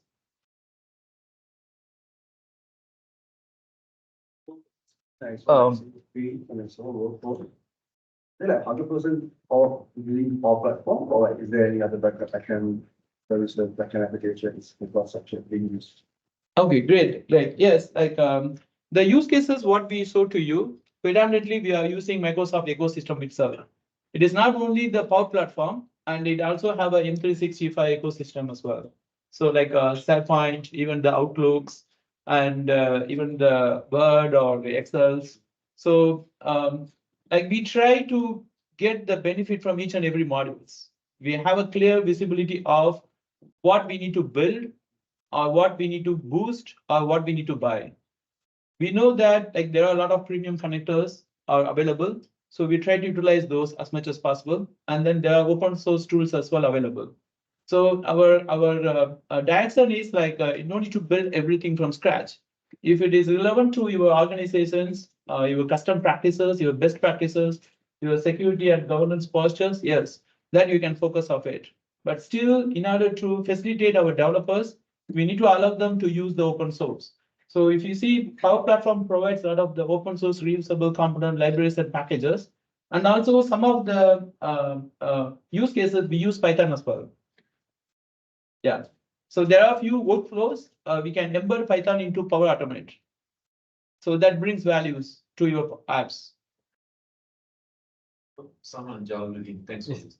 The question is this. It is a very good intent to upskill the low-tech community. The example that was given was really developing apps on images, right? Is that the first initiative, or there are other initiatives besides developing apps images that you have tried and deployed with the community? Yes, you are right. Obviously, there are a lot of trial and error. Right. We failed as well. One of the successful one we show to you. So the successful one is describe to build the bot. Yeah. And then take a picture, means sketch your idea and convert it to the mobile apps. There are a lot of other areas also, like in terms of the Power BI data analytics and the visual infograph, or how they embed the AI model into your analytics or the data reconciliations. There are a lot of areas we failed as well. So definitely this part of the journey. So yeah, we can share more details. Like today we shared only 6 use cases, mobile apps. So basically there are 11 mobile apps in operations, and we failed almost 20 mobile apps we failed. And so this is our story. So failure is part of our journey. Yeah. It's good to show us what will be likely more successful, which is this one here. Yeah, being in the door, I can explain you all the failures. Yes. Thank you. So Samad and Jal, For those who are here, even those who are online. So we understand you guys have done a lot of good jobs and a lot of things on Power Platform. So basically, how you kick on to this Power Platform? Any handholding required, or you guys able to take it forward by yourself? That may be more informative for whoever new into this space. So there's a 2 parts. The part 1, as part of the culture organization initiatives, I will cover. Part 2, the developer aspect, I will ask Jan to cover later. Okay, first of all, thank you, Golaknath, for conducting such a Power Platform, a bootcamp community. And it is not easy to have a collaboration help. Thank you very much for it. And yes, like our main ambition is how to democratize technology, how the non-business users can adopt and build the self-services. So our entire operating model is in-house. So we don't have any vendor engagement to in terms of the infrastructure or security or the development aspects. We don't have it. And also how we, as part of the democratize, how we can get benefits from every members in the community. So we know that the community we split it into the three groups. One is like hacker, hustler, and hipsters. So that means like hacker is more on technical background like me, and then hustlers is more on a business analyst, connect with the use cases, come up with the ideas, and then hipster is more on the design thinking and creativity analytics. So as we have, as able to identify the people in the community who can support very well, what we did is like there are like 3,200 officers in CPO board, and there are a lot of other officers also. As much as possible, we try to find the skill set within our office itself. So we don't need to engage vendors to bring additional values. Yes, we do connect with the Microsoft. We need to know what is the Microsoft advancements and what the values they're bringing in. And also we are observing the other vendors, how they support with the different clients, the diverse experiences as well.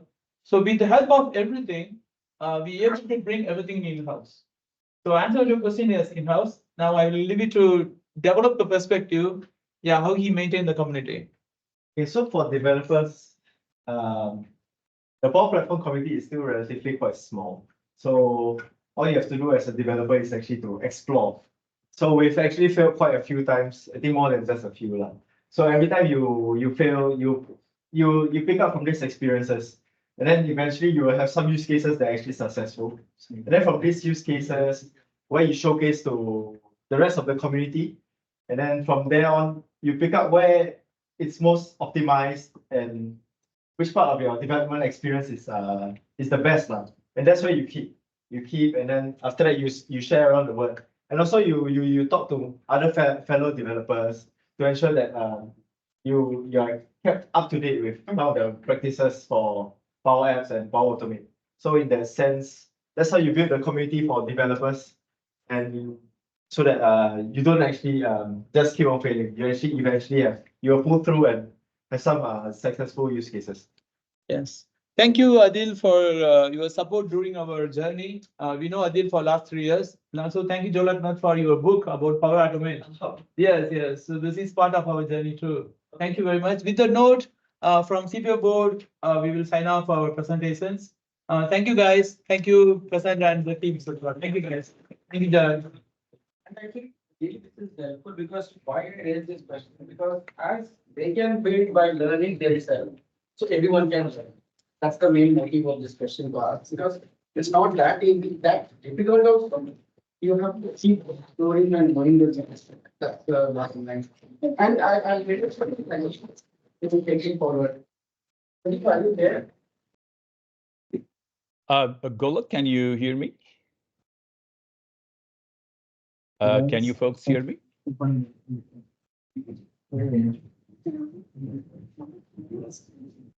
Yeah,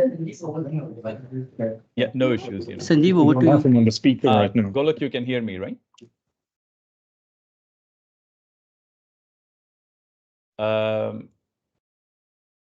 Golok, can you hear me?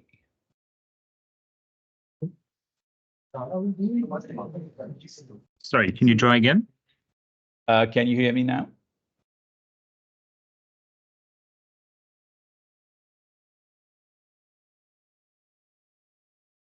Sanjeev, we can hear you now. You can. Renee, could you give me a heads up? Can you hear me now? Wonderful. It looks like folks can hear me. Well, first of all, what an inspiring and incredible presentation from Samad and John. So many things to learn. And greetings, folks. Once again, happy Friday. Very thankful for you to make time, to being here, and especially on a weekday. We've heard great things on what Power Platform can actually do from a technical viewpoint. And to me personally, the biggest thing has been Power Platform being able to win hearts and minds of people It is absolutely incredible what is possible. And then, we do acknowledge that this is not simple and we crave Avengers, like literally, right? We crave Avengers. There is no greater example of super Avengers than Lil Zara and Zenobia. I mean, I tell you, it is just mind-boggling what they've actually done with Power Platform over the past few years. And generally with the Microsoft stack as well, they've done things with AI. They're actually going to show us something with Power Platform and Fabric, and all at such a tender age. It is so incredible, absolutely so inspiring to be with them. So kindly give them, as they begin their presentation, kindly give them a huge round of applause. Super inspired by the kids. So let's sit back, enjoy their session on doing magic with all things Power Platform and Fabric. Over to Zara and Zenobia.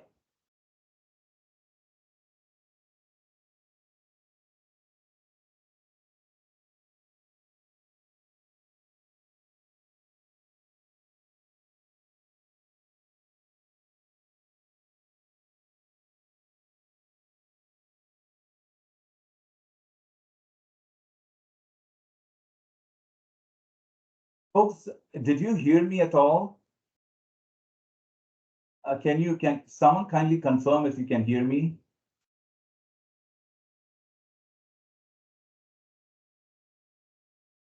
Yes, can hear you. Oh, lovely, ma'am. Thank you very much. So I'll just repeat what I said, Well, first of all, happy Friday. Very thankful to everyone for making time here, and especially on a weekday. You know, we heard great things about what Power Platform can do from a tech viewpoint. And personally, frankly, for me, let me actually confirm, folks in the room, can you hear me? Could Renee or Golak kindly confirm?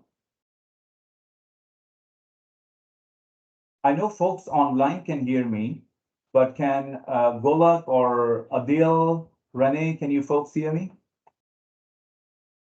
Can you hear us? I can hear you.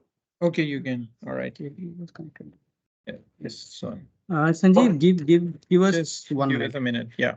Sure, folks.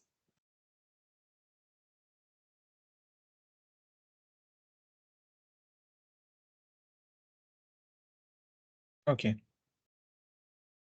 Yeah, I think that's better. Yeah. Yeah. You present from here. Okay, now Sanjeev, can you tell something if you can hear us? Sure, sir. Can you Yeah. hear me now? Yes.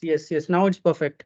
Wonderful, So happy Friday, folks. Very thankful to everyone for making time to be here, especially on a weekday.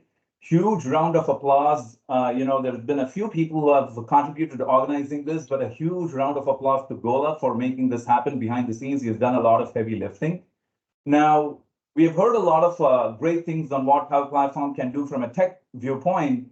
To me personally, the biggest thing has been about winning hearts and minds of people with Power Platform. It's absolutely incredible what is possible with Power Platform, and especially to end users who struggle through a lot through life, and it's an incredibly liberating thing. Now, from a community standpoint, it is not simple, and frankly, what we crave are Avengers. And there is literally no greater example of super Avengers than little Zara and Zenobia. I mean, it is just mind-boggling what they've been able to do with Power Platform, with other things within the Microsoft stack, such as AI, and then now with Microsoft Fabric. And all of this at such a tender age, it is just mind-boggling. It is so inspiring, So kindly give them a huge round of applause before they begin. It is massive, right? So let's sit back and enjoy this session on doing magic with all things Power Platform and Fabric. And a huge round of thanks to Samad and Jal for such an informative and inspiring session. Over to you, Zara and Zenobia. Thank you. Just a little minute. We are trying to sort out if we can, how we can best present.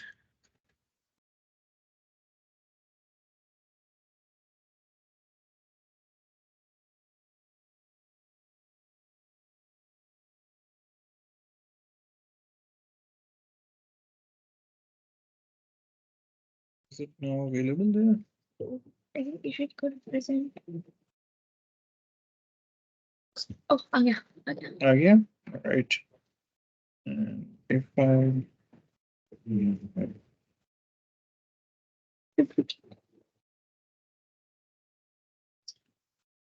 yeah. It's time to extend. Okay. And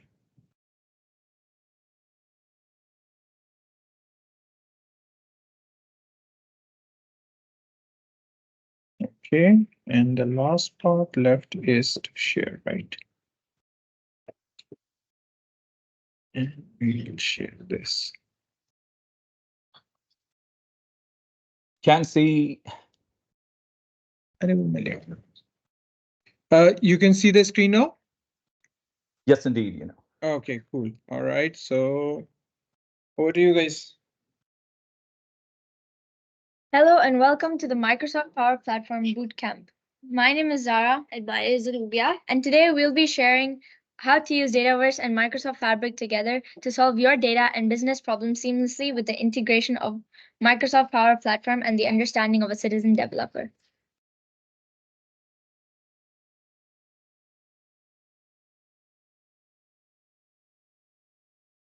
Today, we will be surrounding these course topics. First, we will aim to explain what Microsoft Fabric is and the many problems and challenges it helps resolve. Then we will discuss on the audience of Microsoft Fabric, the people it is aimed for, and who can use it. We will then explain the core steps on how to smoothly integrate Power Platform and Fabric together to create a simple user experience for citizen developers such as us. Then we will give a demo on how to integrate Power Apps with Microsoft Fabric to create a smooth flowing app. But before we get started, let us first share who we are. We started our Microsoft Power Platform journey in 2020, and since then we have aspired to increase women in tech and our knowledge in tech. Up till now, we have successfully done 4 Microsoft certifications and expanded our learning in tech in Microsoft Power Platform, Azure AI, Azure Data, and recently renewed our App Maker certification. Throughout our learning journey, we have shared our knowledge with everyone. In the future, we hope to continue our journey of learning and to share it with those around us. Now that you guys know who we are, let's talk about data. Today, every second, organizations create tremendous amounts of data. For example, this morning, we all contributed to the creation of the registration data at Microsoft Desk. Data is getting created without us even noticing. From our research, these are the 3 most repeated problems we found. The most common problem is fragmented data. So what is fragmented data? Fragmented data is siloed data which leads to inconsistencies and misinterpreted insights, causing challenges around the data usage. We found that 79% of organizations are using more than 100 data sources generally related to core businesses, leading to difficulty in realizing the value of data. Second is the complexity that surrounds technology and hurdles to competitive advantages that follow. Managing and extracting value from data can be difficult due to evolving technologies. 76% of CIOs stated that complex IT ecosystems make it impossible to manage performances or deliver results to businesses in time, leading to problems and complexities in the management of data. This also leads to loss of opportunities and the loss of the competitive advantage. Lastly, the lack of skills that are required for complex data management solutions in the market.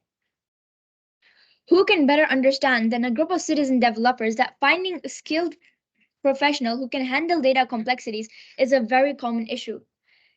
And having to find specific people to help with their problems is a big complexity. 69% of companies globally reported shortage of skills in the data estate and management, general digital transformation, and often have problems finding the right people to execute their work.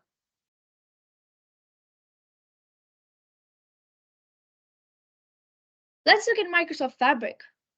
What is Microsoft Fabric? Microsoft Fabric covers everything from data migration, data science, to real-time analytics and business intelligence in an all-in-one analytical solution for businesses. It provides an all-inclusive range of services such as data integration, data engineering, data lakes in one location, and bring together new and existing components for Power BI, Azure Synapse, Azure Data Factory into one single integrated environment. Fabric brings together experiences such as data engineering, data factory, data science, data warehousing, real-time analytics, and Power BI onto a shared SaaS foundation. This integration provides access to extensive range of deeply integrated analytics in the industry. Shared experiences across experiences that are already familiar and easy to learn. Developers can also easily access and reuse all assets. Provides a unified data structure, unified data lake that allows you to retain data where it is while using your preferred analytical tools. It also creates a centralized administration and governance across all experiences.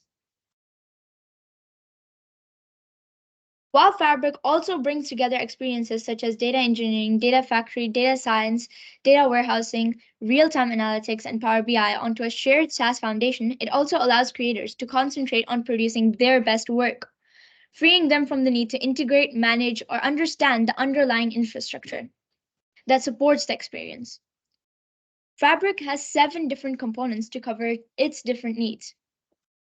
Data engineering experience provides a world-class Spark platform with great authoring experiences, enabling data engineers to perform large-scale data transformations and democratize data through lakehouses. Microsoft Fabric Spark's integration with Data Factory enables notebooks and Spark jobs to be scheduled and orchestrated. Azure Data Factory combines the simplicity of Power Queries with the scale and power of Azure Data Factory. You can use more than 200 native connectors to connect to the data sources on-premises and in the cloud. The data science experience enables you to build, deploy, and operationalize machine learning models seamlessly with your Fabric experience. It integrates with Azure Machine Learning to provide built-in experiment tracking and model registry. Data scientists are empowered to enrich organizational data with predictions and allow business analysts to integrate those predictions into their Power BI reports. Data warehouse experience provides industry-leading SQL performance and scale. It fully separates compute from storage, enabling independent scaling of both the components. Additionally, it natively stores data in the Open Delta Lake format. Observational data, which is collected from various different resources such as apps, IoT devices, human interactions, and so much more. It's currently the fastest growing data category. This data is often semi-structured in formats like JSON or text. It comes in a high volume with shifting schemas. These characteristics make it hard to work with traditional data warehousing platforms. Real-time analytics is the best class engine for observational data analytics. It also offers insight to action in Fabric for Data Activator, which is an experience for automatically triggering actions when certain conditions are met in the incoming data. It works with event streams for real-time data and Power BI for batch data. Fabric brings together all these experiences into a unified platform to offer the most comprehensive big data analytical platforms in the industry. Customers aspire to drive data culture where everyone in their organization is making better decisions based on data. To help our customers foster this culture, Fabric deeply integrates with the people use every day, like Microsoft 365, Dynamics 365, and Power Platform. Power BI is a core concept of Fabric and is already infused across Microsoft 365, Dynamics 365, and Power Platform. Through Power BI's deep integration with popular applications such as Excel, Microsoft Teams, PowerPoint, SharePoint, relevant data from one lake is easily discoverable and accessible to users right from where they're already working, helping customers drive more value from their data. With Fabric, you can turn your apps into hubs for uncovering and applying insights. For example, users in Microsoft Excel can directly discover and analyze data in one lake and generate a Power BI report with a click of a button. In Teams, users can infuse data into their everyday work and embed it with embedded channels, chat, and meeting experiences. Business users can bring data directly into their presentations by embedding the live Power BI in Microsoft PowerPoint. Power BI is also natively integrated with SharePoint, enabling easy sharing and dissemination of insights.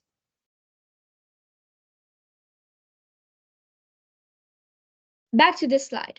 All the challenges that come with data have a solution. These solutions are all part of Microsoft Fabric. For fragmented data, Fabric offers a centralized data lakehouse where data from different sources is ingested once and made accessible to all personas. This eliminates data silos and ensures a consistent access and also provides metadata catalogs that allow users to discover and understand available data. It bridges the gap between fragmented data sources, making it easier to locate relevant information. For technology complexities, Fabric provides a unified architecture that spans data ingestion, processing, and analytics, which eliminates the need for users to navigate multiple tools or platforms. Fabric also integrates AI and machine learning capabilities and automates data preparation, identifies patterns, and suggests insights, helping organizations gain a competitive edge. To help solve the problems of low-code skilled professionals, Fabric offers a low-code, no-code platform, empowering citizen developers and by offering intuitive interfaces and pre-built connectors. They can create data pipeline and workflows without deep technical experiences.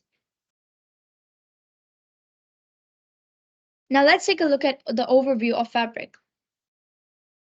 Here you can see I am on the Microsoft Fabric landing page, and to get here, you simply type app.fabric.com in the search bar.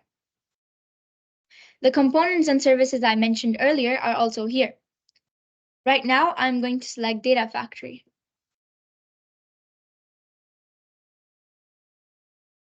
Here, Data Factory uses data flows and data pipelines to transport and export data to lakehouses in Fabric. When I select workspaces from the shortcut side, you can see they work a lot like environments. And for right now, I'm going to select a workspace for an exercise I created earlier. When I reach the page, I'm going to select a data pipeline so you can see how it works.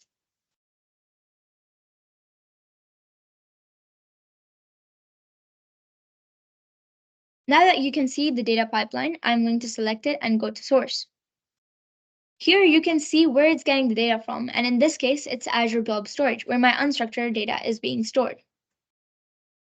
When I go to destinations, it shows the lakehouse that it is being transported to. Now let's take a look at that lakehouse. To close this data pipeline, I will simply cancel it from the shortcut side. I will then scroll down to select the lakehouse, which I mentioned earlier. Lakehouse is a critical and I would say foundational to Fabric. It is your one-stop shop to access structured and unstructured data imported from various different sources.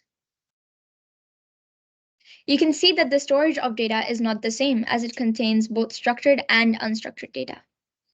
While the unstructured data is stored in files, the structured data is stored in a table format, but on the same platform.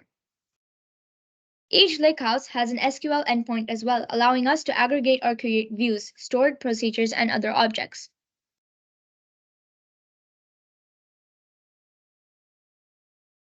I'll just close the lakehouse from the shortcut side. And now that I'm back to my workspaces, I'll select a data notebook. These notebooks are there to help data scientists and data analysts transform data through coding languages such as HTML, PySpark, Spark, Spark SQL, and R.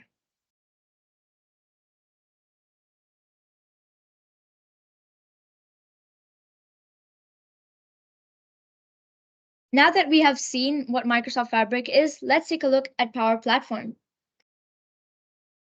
So, now that you know about how Microsoft Fabric looks like and how it works, let's look at how you can integrate it with Power Platform. Is there anybody here who doesn't know Power Platform?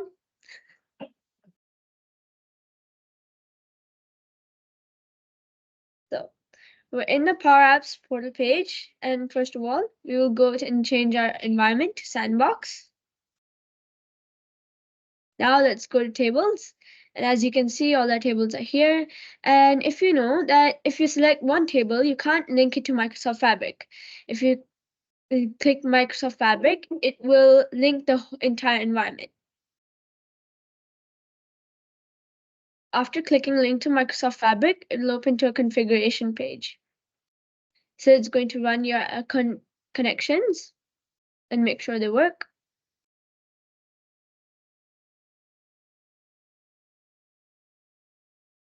Let's save this connection. Let's go to the next step. Here it'll ask you to create a new Microsoft Fabric workspace. You can name it anything you like. Here I'll name it Fabric Link Workspace.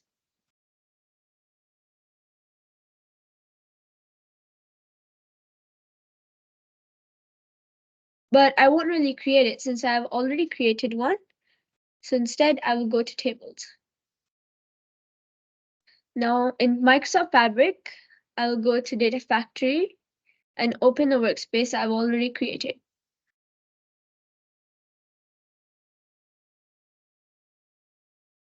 Let's open it.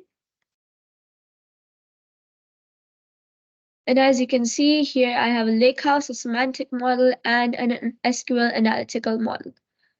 So let's open the lakehouse.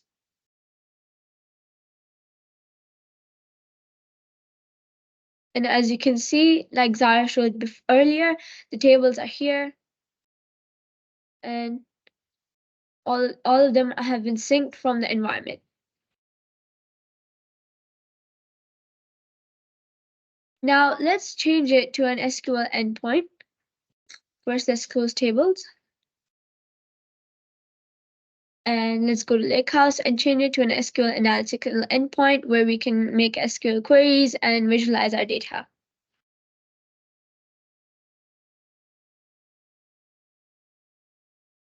So now I'm here in the SQL endpoint. And you can see all my tables are here.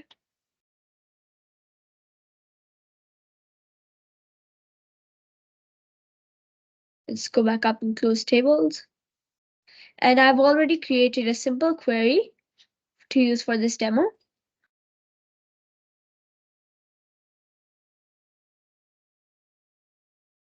So here you can write different queries to explore your data and get specific tables and records. So I'm going to use a where clause first and use the revenue field, where revenue is more than 50,000.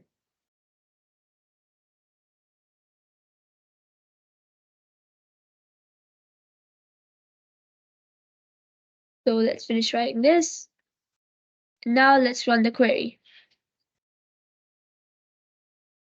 As you can see, it has given me a specified version of the records where all the revenue is more than 50,000.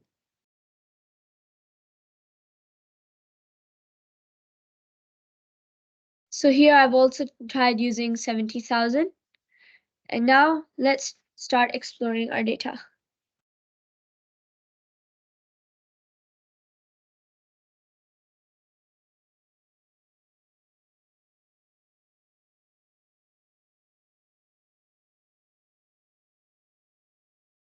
So I'll delete this query and I'll select my all my previous query, and then I will click the arrow and visualize the results. Let's continue.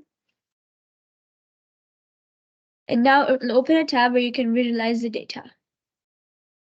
Let's open a few fields like name, number of employees, address, country, and address of city.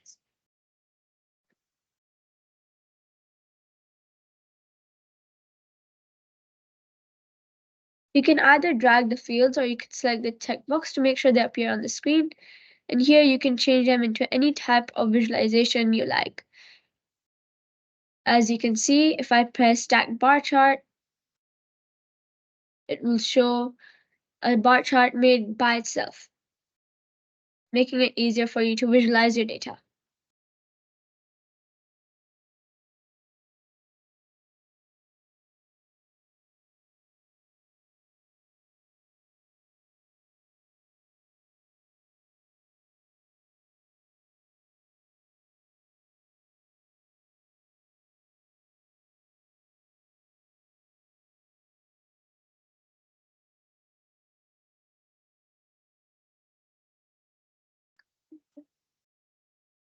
Is that going to the next slide?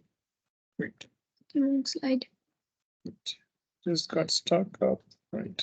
So you want to go to the next slide. Which one? Reverse engineering, right? Okay. Reverse engineering.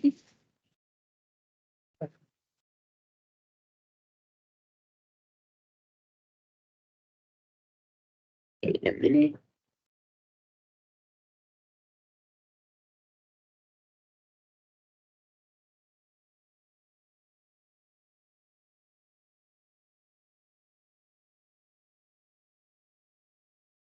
Just let it run, let it run.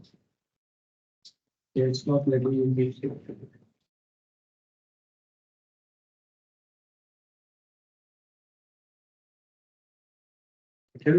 So I just showed this. You can just see.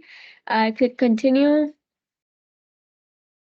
And it showed the visualization field.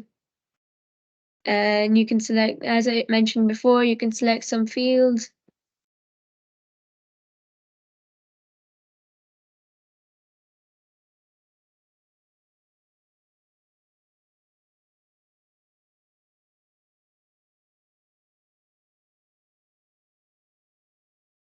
You can skip the slide to the next one.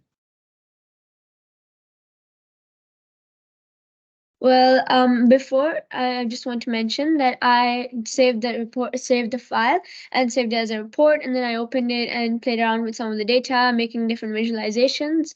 So this is a few ways where you can use your queries to make the reports using Fabric. So what we just saw is how easy it has become to create visualizations and most of all use SQL queries on your data from Dataverse. Now, once this data in Fabric, as earlier shown and discussed, you can apply data science, merge data from various sources and perform many actions. But if we have performed these actions and on Dataverse data, we want to take it back to our Power Platform environment. So in this next segment, I will show you how to do this. To do that, let's understand how we can use it. We will start our experience from Synapse Data Science, as this is where I get my access to my artifacts, such as my notebooks, my experiments, and they can be sorted based on their location and based on their workspace. I can also import notebooks from outside or view existing experiments. So I will access a already created notebook in one of my workspaces, and this experience is creating predictions on a table that is existing in Dataverse.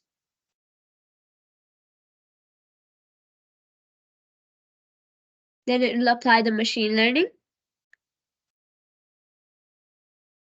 And then it will generate results and create a new table that only exists in Fabric.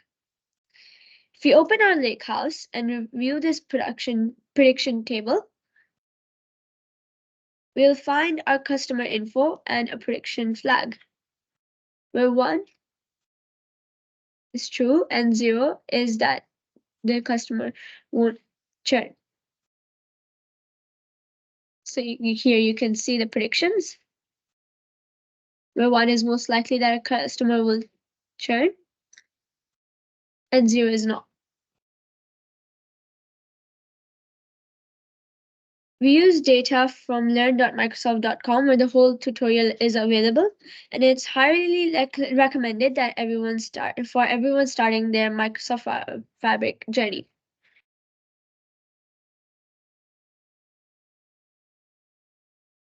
So we move on to our Power Platform environment. To bring a table from Fabric, we will have to create a virtual table.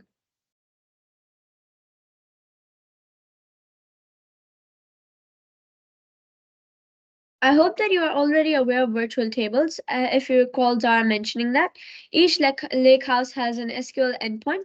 So if I go to the settings, I can get a connection string that we can use in Dataverse.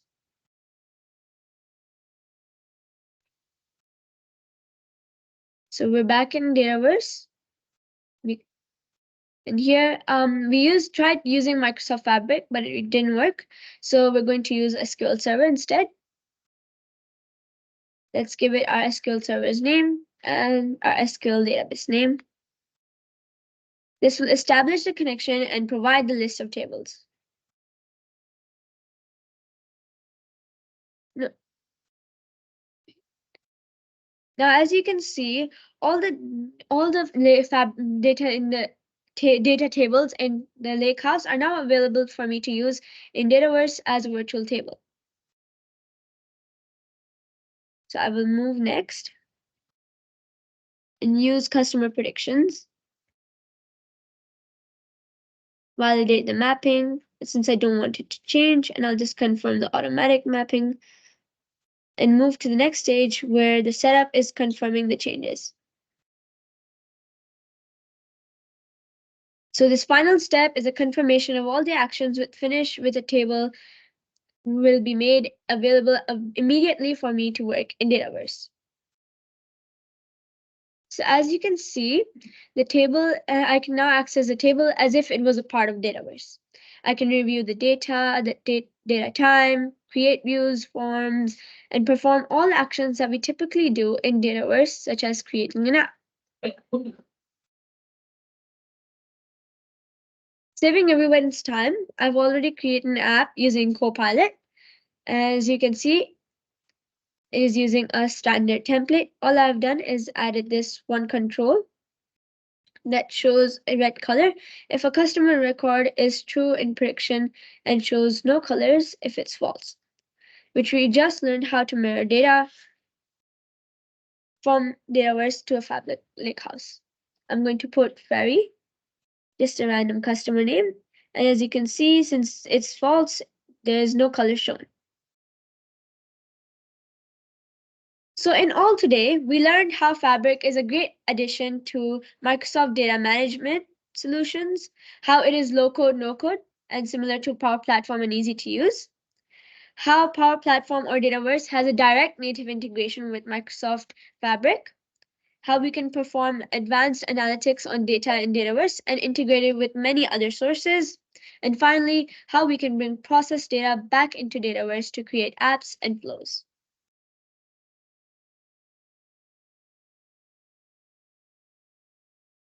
So thank you for listening to us and inviting us today.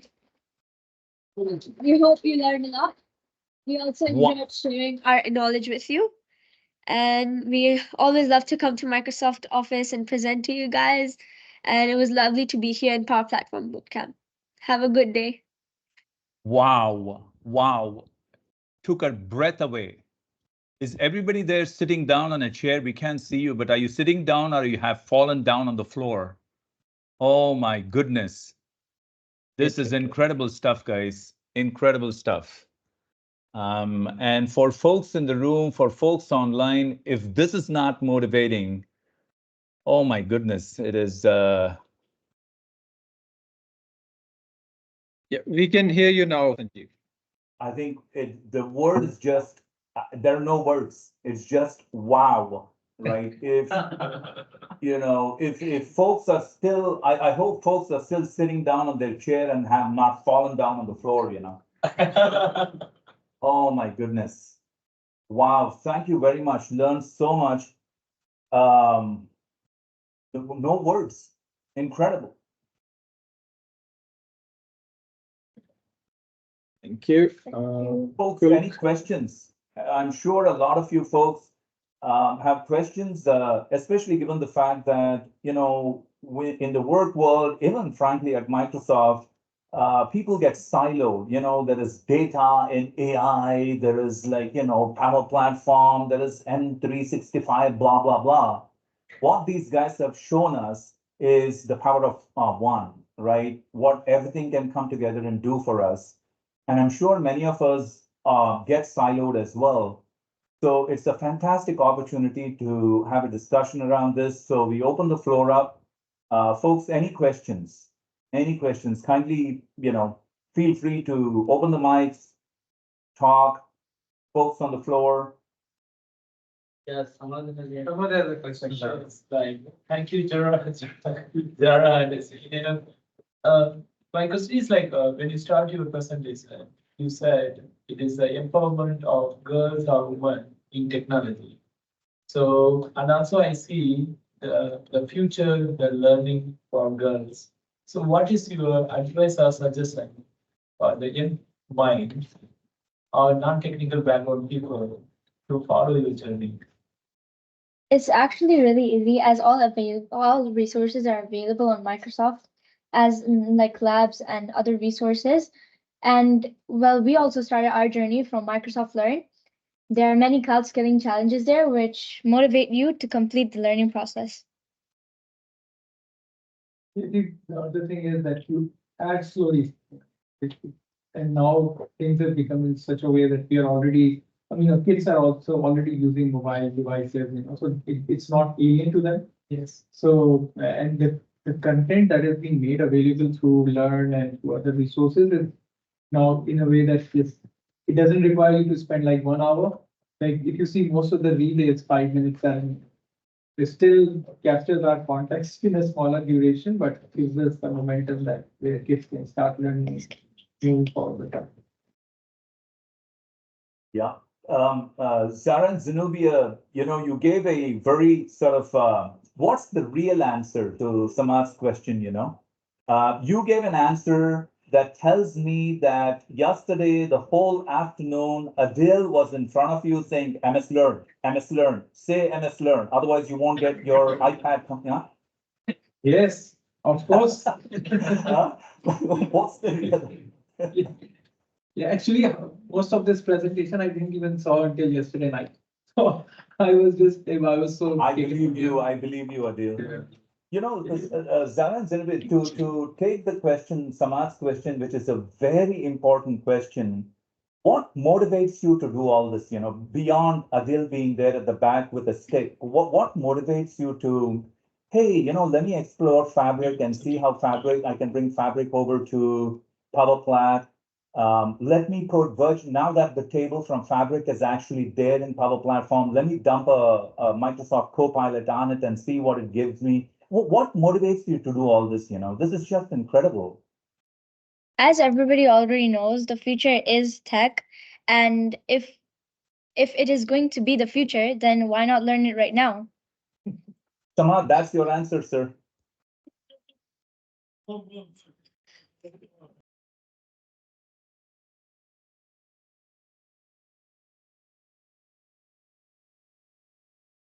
Zenobia, you want to add anything? Yes.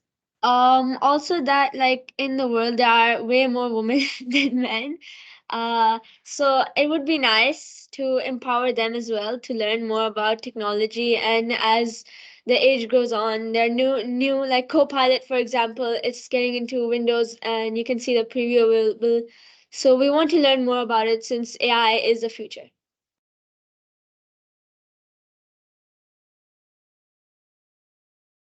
Outstanding. Samad, does that give you an idea, sir, as to, and I'm sure you're asking it from a community standpoint. I have one more question, Sanjay. My question is like, we did the demo of our Power Apps, our use cases. I would like to collect the feedback from you as the leader. So what is your feedback? How we can improve? Well, it already is very nice. Did anything come across like, maybe they can add some feature or remove something or improve it? We had that view. Not really. Any best practices or improvements, like why can't you use Fabric, why Dataverse? Like any improvement suggestions to new people like me? So Zara, that was the question that I asked Samad actually. Unfortunately, I couldn't, people couldn't hear me. So that was exactly the question that I asked Samad is, hey, we have data lakes, we have Azure blobs, the modern world has got a lot of unstructured data. What are you guys doing there in that space, and you guys just demoed that. I mean, I don't know, the world is clairvoyant maybe, but everybody can hear everything nowadays. And you just demoed that, right? As to how you can connect to Fabric and what is the let me expound on that a little bit, huh? And sorry to put you guys on the spot here. What do you guys think of Dataverse, right? Most of the guys on the Azure data and AI side wouldn't have heard of Dataverse. They will have heard about data warehouses, SQL Server, MongoDB, etc. But they will have never heard of Dataverse. And our guys on the business app side, very few people hear about data lakes and so on and so forth. You guys have seen both. What is your guidance? What is your guidance on how we could bring this together? I mean, just be free, huh? Like just open your, open mind question, to help Samad out, What do you like about Dataverse? Well, it is really easy to connect to everything, like how we just showed. It's really easy to connect to Fabric. It's easy to connect to Automate. It's Power Automate. It's easy to connect to basically everything. So that's why we like it. Dataverse is a very good example of having data on premises, and it's also very easy to connect with on cloud and connect it to all across Microsoft Power Platform, which makes it really easy to use. What about the SQL Server and all? What did you find? What did you like? What did you not like? Well, in SQL Server now you can use SQL queries. So my knowledge of SQL language is finally coming to use because before you couldn't actually use it in Power Platform. So I really enjoyed that part about SQL Analytics Endpoint. Did you get a point of view or?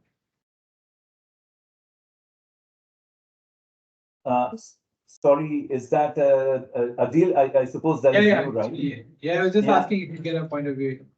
Yeah, that's Samad. Does that give you a reference point, sir, as to what Fabric can do for us in bringing data from everywhere and into the Dataverse environment and using Dataverse itself? Does that give you some ideas? Yes, and few I learned a lot from Zara and Zeba, and thank you for your input as well. Yes, we are also, as part of the government sector, we are also exploring fabrics and lot of Azure Cognitive Services, Azure OpenAI. And this session is very insightful. And thank you very much, Zara and Zeba. Awesome, Anyone else, folk? I mean, this is such a rich topic, Anyone else? One question. Anyone else? Typically, kids, I have a kid, your age, same age, probably, goes for game building, app development or something like that. How did you dive into data fabric? It's very, very mean subject, but how did you dive into it early? So we saw that Microsoft launched Microsoft Fabrics, and we decided that since data is everywhere, so we wanted to see how we can use it in our life and how we can experiment with it and use it for data. You're very unique. Using data and diving into it. Everything is going on. Never heard of it. Yeah, congrats. That's really commendable. At this age, diving into the technology and learning the things. Not the friend part of it, but really going in depth. Really coming. Right. You know, Okay, as a well-wisher, I'll say one thing, Dataverse to me is not a database, it's not, or let me put it this way, it's not just a database. To me, it is a data management system, basically, it is something that an Ivy League MBA would love it, would absolutely love it for the simple reason you can plan your entire business on it, right?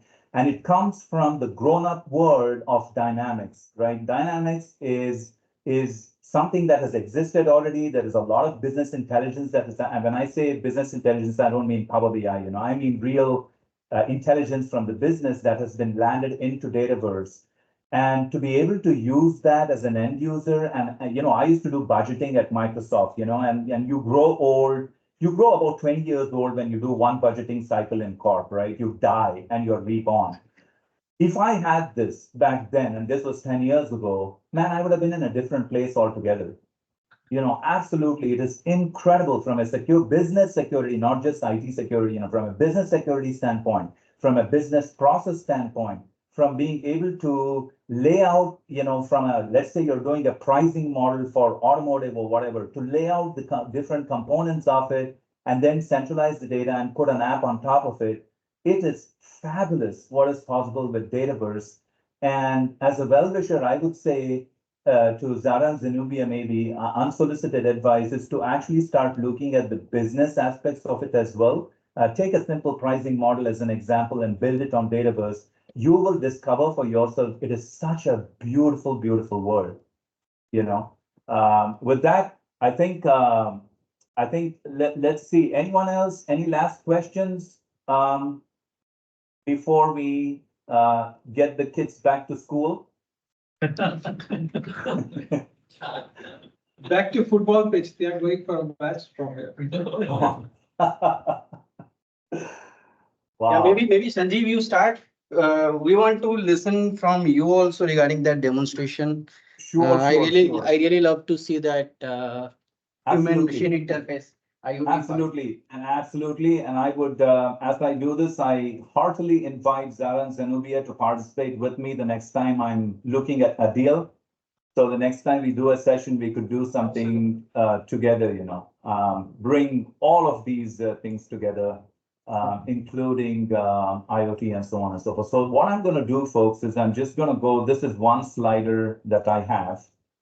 And what I'm going to talk about today in, very briefly is enabling or assisting frontline workers with Microsoft Power Platform, the rest of the Microsoft stack, and then, the open source as well, right? Three things: who are frontline workers, some challenges that they face. One example of what we can do with Power Plat, I'm literally at home, so I have my gizmo sitting at home. Unfortunately, if I was outside, I could show you something real. And then details behind the solution. So these are three things, right? So if I were to go over to, let me go to Power Apps over here. If I go to Power Apps, and this is a plain old boring Power App, and I'll say, frontline worker profiles. See, I need AI even to spell it. In pharma plans, okay? Frontline worker, okay, give me 3 frontline worker profiles in pharma plans, right? And I'm going to search and let us see what it actually gives us. This basically connects to Azure OpenAI behind the scenes, but I just want to see. Fantastic, right? So here are 3 profiles in pharmaceutical plants: manufacturing technician, quality control analysts, and packaging operators.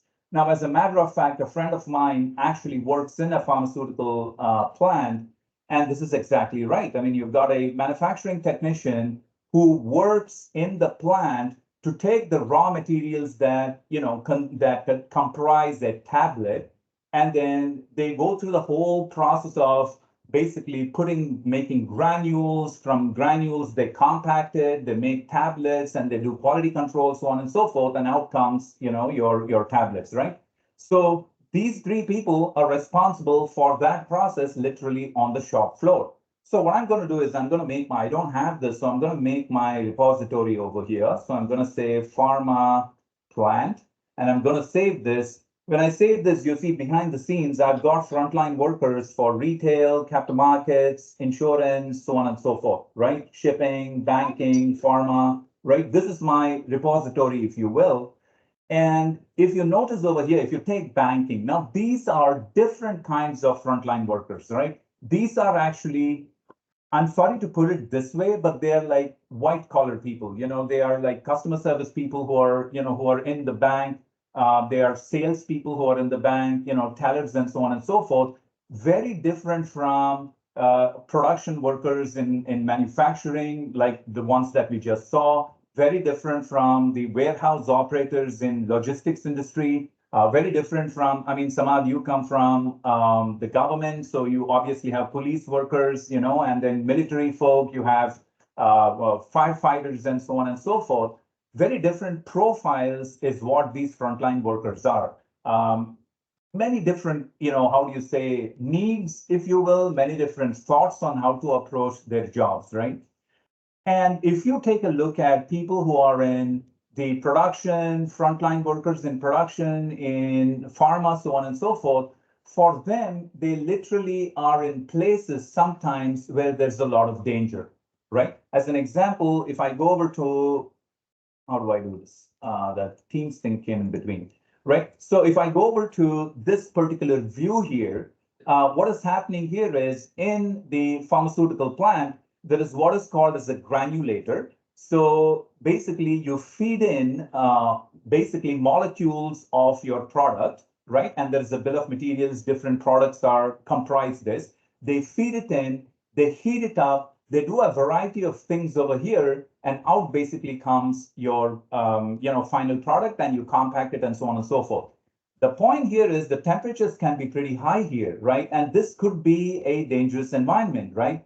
This not so much maybe, but then if you're in a steel plant or if you're actually a policeman at night in some places in New York, so on and so forth, you're in places that are potentially very dangerous, hazardous, right?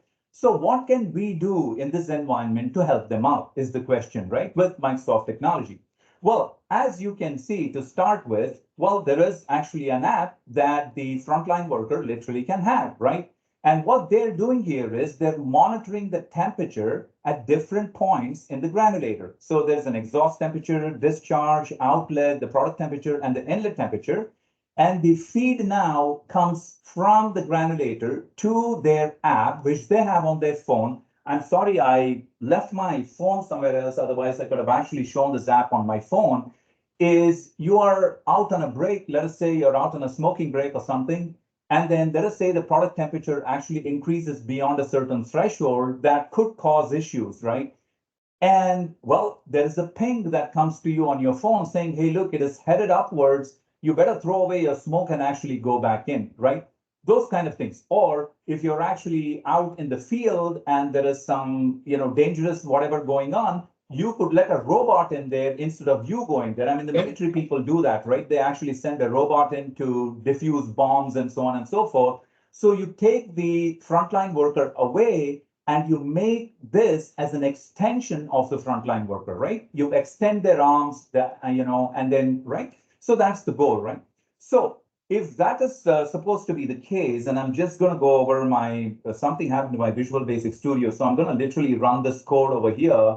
I'll get to the code shortly. So I'm going to basically just run this code on my Raspberry Pi. And it basically is going to connect to Azure IoT Central, and it's not actually going to start pulling some temperature information, right? So, and I have my, if I go to my Teams, do I have a view here? So basically this contraption that you're looking, can everybody see this contraption on the screen?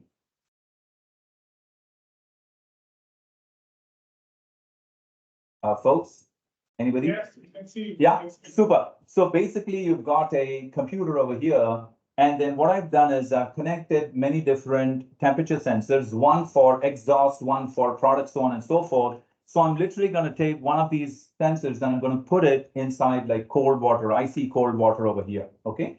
So as I do that, now obviously, if I go back, the temperature will start declining. As you can see over here, it is declining from 27 to 26 and so on and so forth. Now, this data is being sent from the source, from the actual physical device using open source. Python is what I have here, and it is sending it to Azure IoT Central, right? So now if I were to go over to my app and if I were to start this, basically it is going to basically go ahead and start pulling the information, right? So you can see some, how do you say, dotted lines on top. So what it does is it basically runs your Power Automate, and Power Automate connects to your Azure IoT Central, and it's actually like, bringing the temperatures over. Now, just for demonstration purposes, I'm actually going down in temperature. But if I were to increase the temperature over here, this is going to turn red, right? I mean, that we know in Power Apps we can actually do.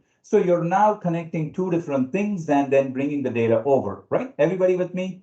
Now, once this actually turns red, you can actually send a note. If I were to go to my Teams, this would have gone nuts, because on Teams, it has actually posted something saying, hey, look, hey, Sanjeev, you're smoking out there. In the meanwhile, the temperature has gone, beyond a certain point, right? If I go to this one, perhaps it'll actually show me, see, it's showing the real value, and it's like literally flowing through, right? Every single second. I'm doing this just to prove a point. Will I do this in real world? No, obviously it is going to be on demand. When this goes beyond a certain limit is when I send this card over to Teams, but then you get the point, right?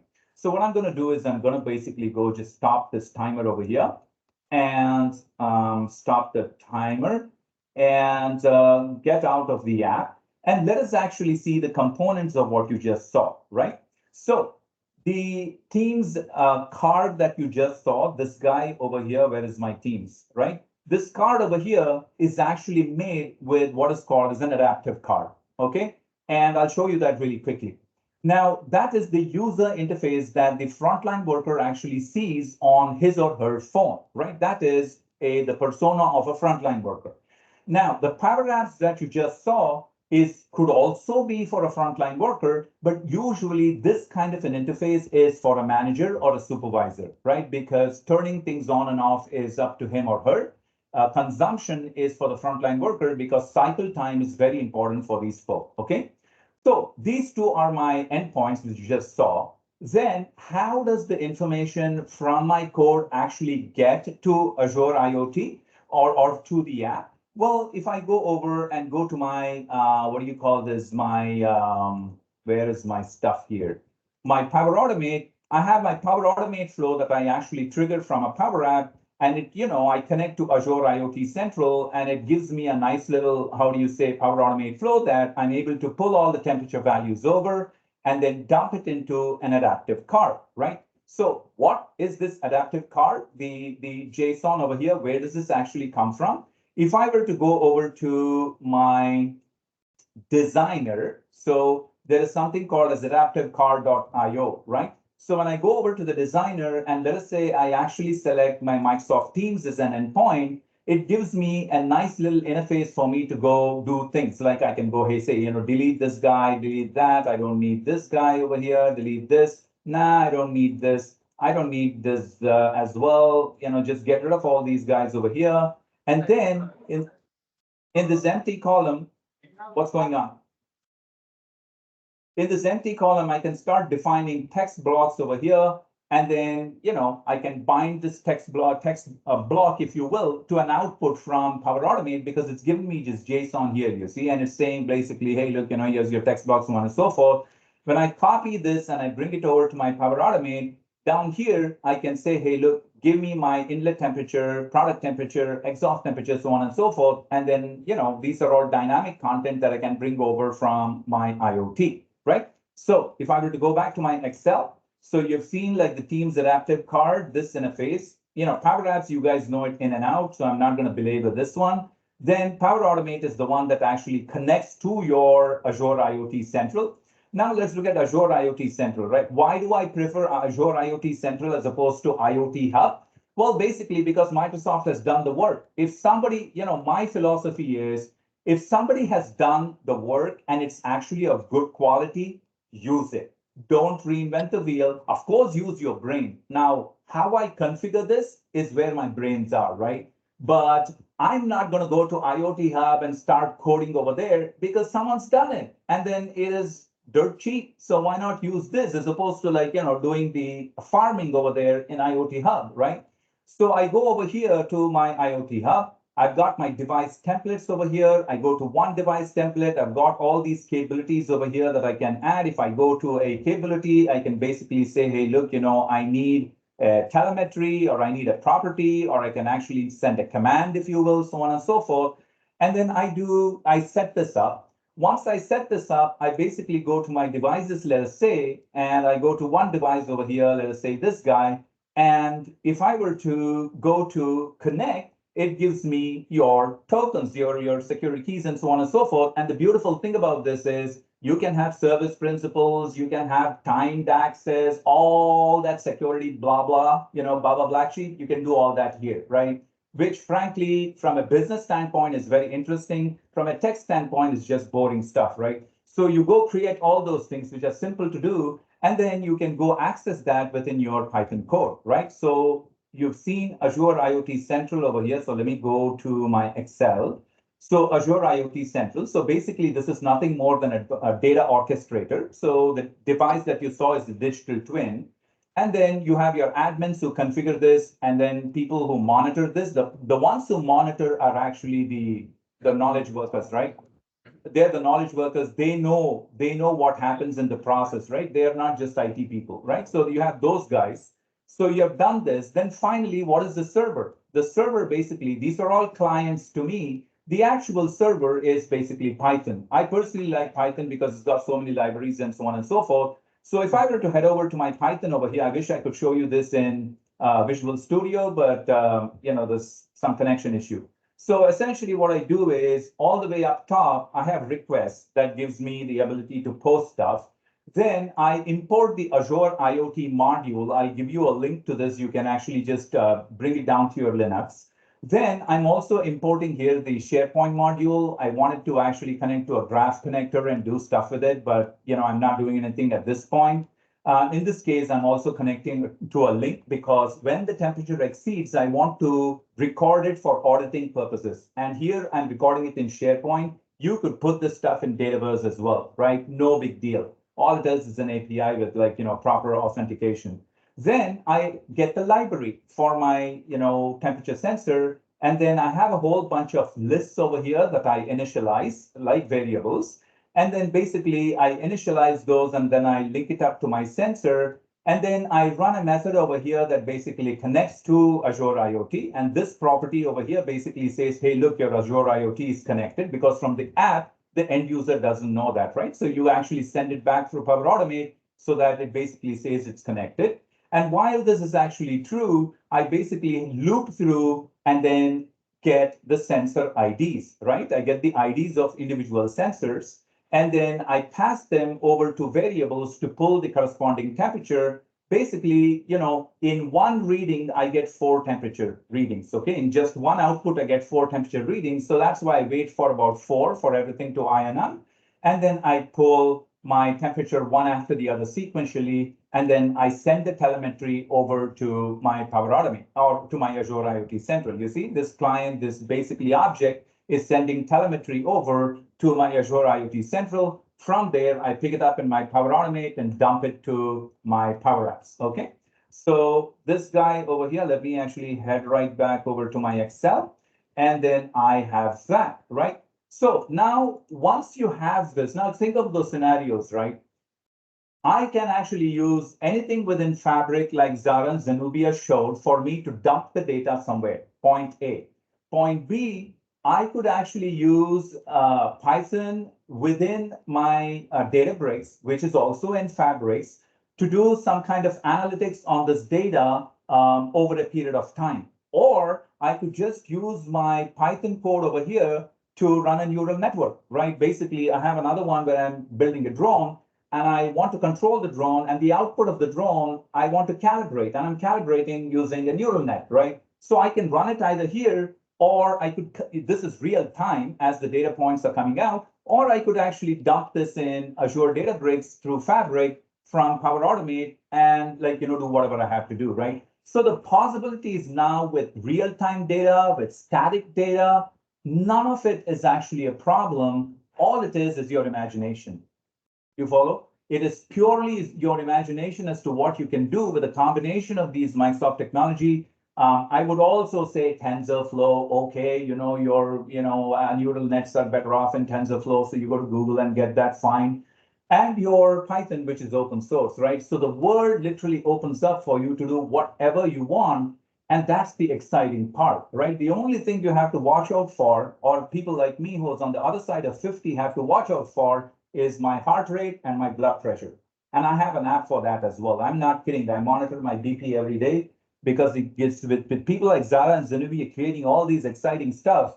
You get so excited that your BP shoots through the roof, Anyway, I hope this gives you an idea of the possibilities within Azure IoT with the rest of the ecosystem, with Power Platform and so on and so forth. Just something different from what you normally go through. Okay, with this, I pass it back to whoever it is who is going to get us lunch.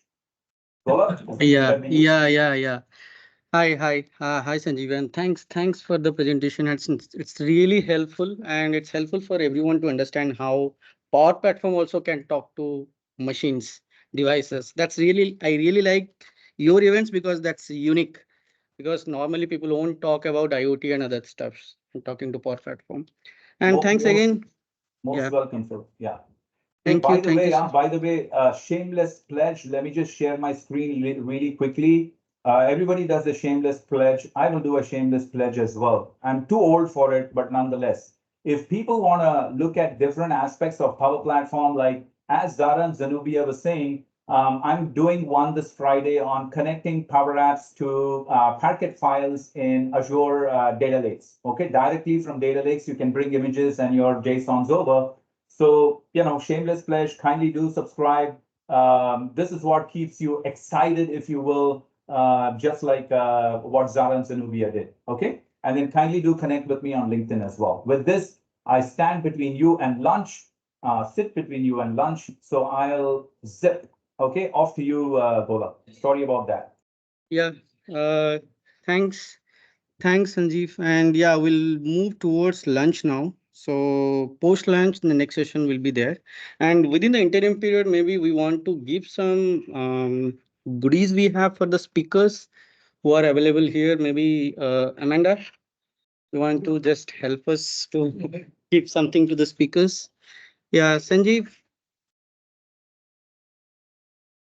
Sir, are this is Aro here? Do you know, or he's left? Sanjeev, can you ask questions? Oh, please do. Yes, Please Sanjeev, do. like, as part of the government, we have a journey in smart cities, as you know very well. Yes. So we have how our society and then the sustainability, the environment, ESG.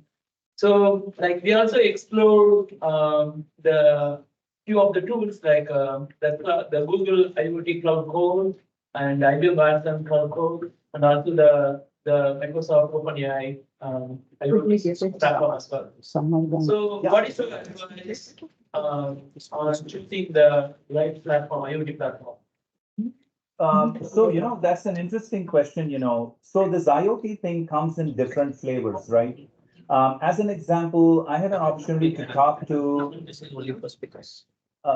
folks. Sorry, I can't hear. It looks like there are multiple conversations, Yeah. So thank you very much. I had an opportunity to talk to the MD of Thomson East Coast Line, and the scenario we went through was real time, controlling, the trains, and then the train literally saying to the depot, hey, look, I want to set up a Teams meeting for me to come into the depot because something's wrong with my suspension, so on and so forth.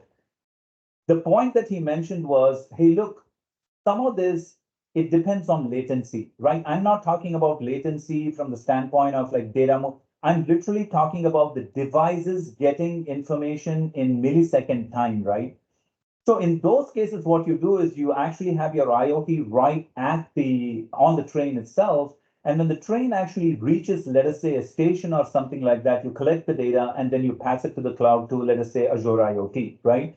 So it totally depends on how the thing actually functions. I mean, if you're in a smart building, let us say, and then you've got sensors all over the place, and it is not super critical to be at the microsecond or the millisecond, like, interface, you can directly connect those devices to digital twins on Azure IoT.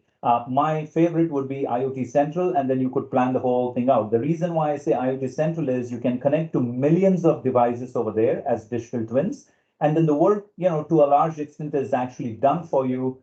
There are security, how do you say, portfolios that you can access, just like the same way you access it in the rest of the Azure. You have rules that you can actually build on IoT Central, so on and so forth, And then here's the thing, right? If you mentioned a critical word during your presentation, which is SOP. There are already existing SOP. There are already existing SOPs, right? So what you can do is you can augment your SOP with publicly available information. So what I'm doing is I go to the external world about hazardous materials, hazardous chemicals. I have an SOP for it in my warehouse, but I can actually compare it with what I have outside. Now, I won't put my data outside, but what I'll do is I'll get the data from outside through Azure, OpenAI, and then I augment my SOP.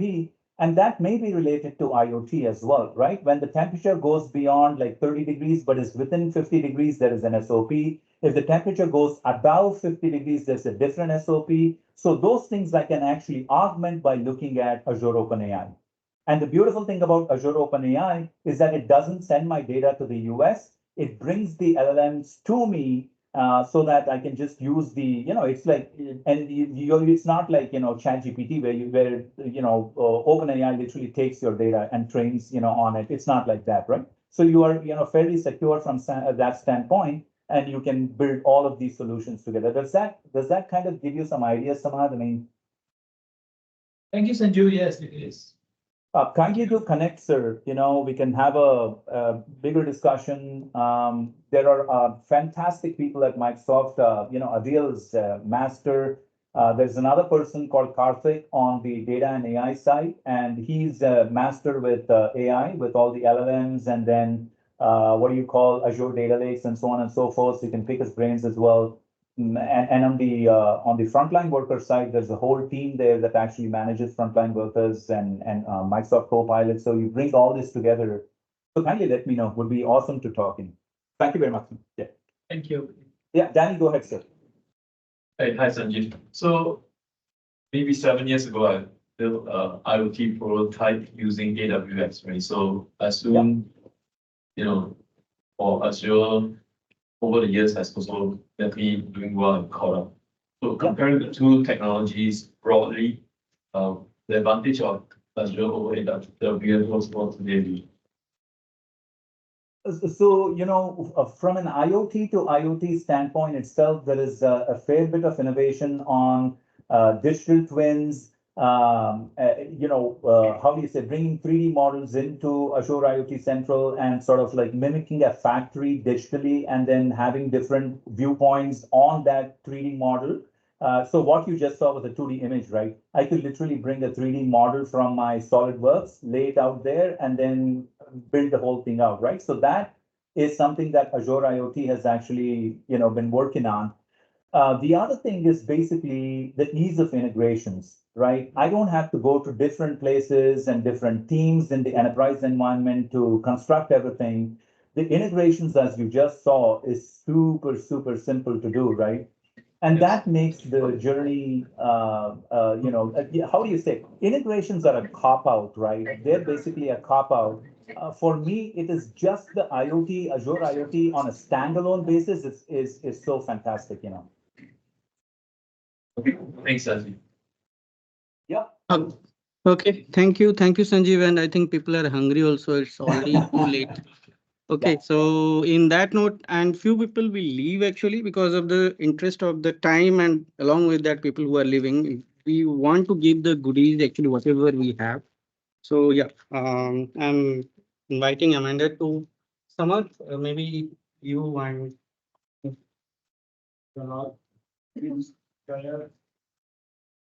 Thank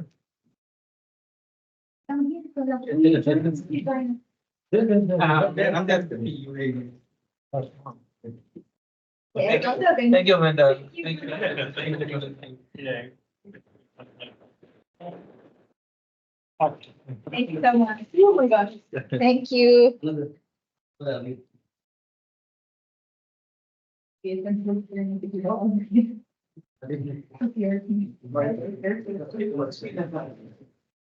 Because Adil, I'm not going to give Microsoft one because already they have. No, it's I have this one. I have mine one. It's pretty Old one. I joined as well. amazing. Yeah, thank you. Maybe, I will again, yeah. It's for you only something. And for kids. It's where it's they're actually down there. Okay, so much. Then maybe you keep for the kid. Yeah, I'll take a picture. But it's safe now. It's safe with their dad. Now we can go for lunch. So then post lunch we'll have next session and lunch is 1:30 till 1:30 we have time actually. So that's why we put 1 hour of window for you. Even though it exceeds, we can manage. Yeah, so sorry, we cannot eat here inside. We can only eat outside. So sorry about that. Thank you. Amazing. Very good girl. We've just gone, yeah, down with. Are they allowed to eat stuff? Yeah, yeah. Yeah.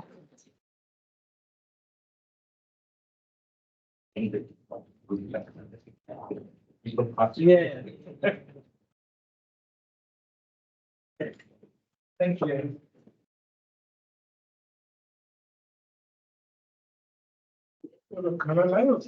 Hang on. Order it.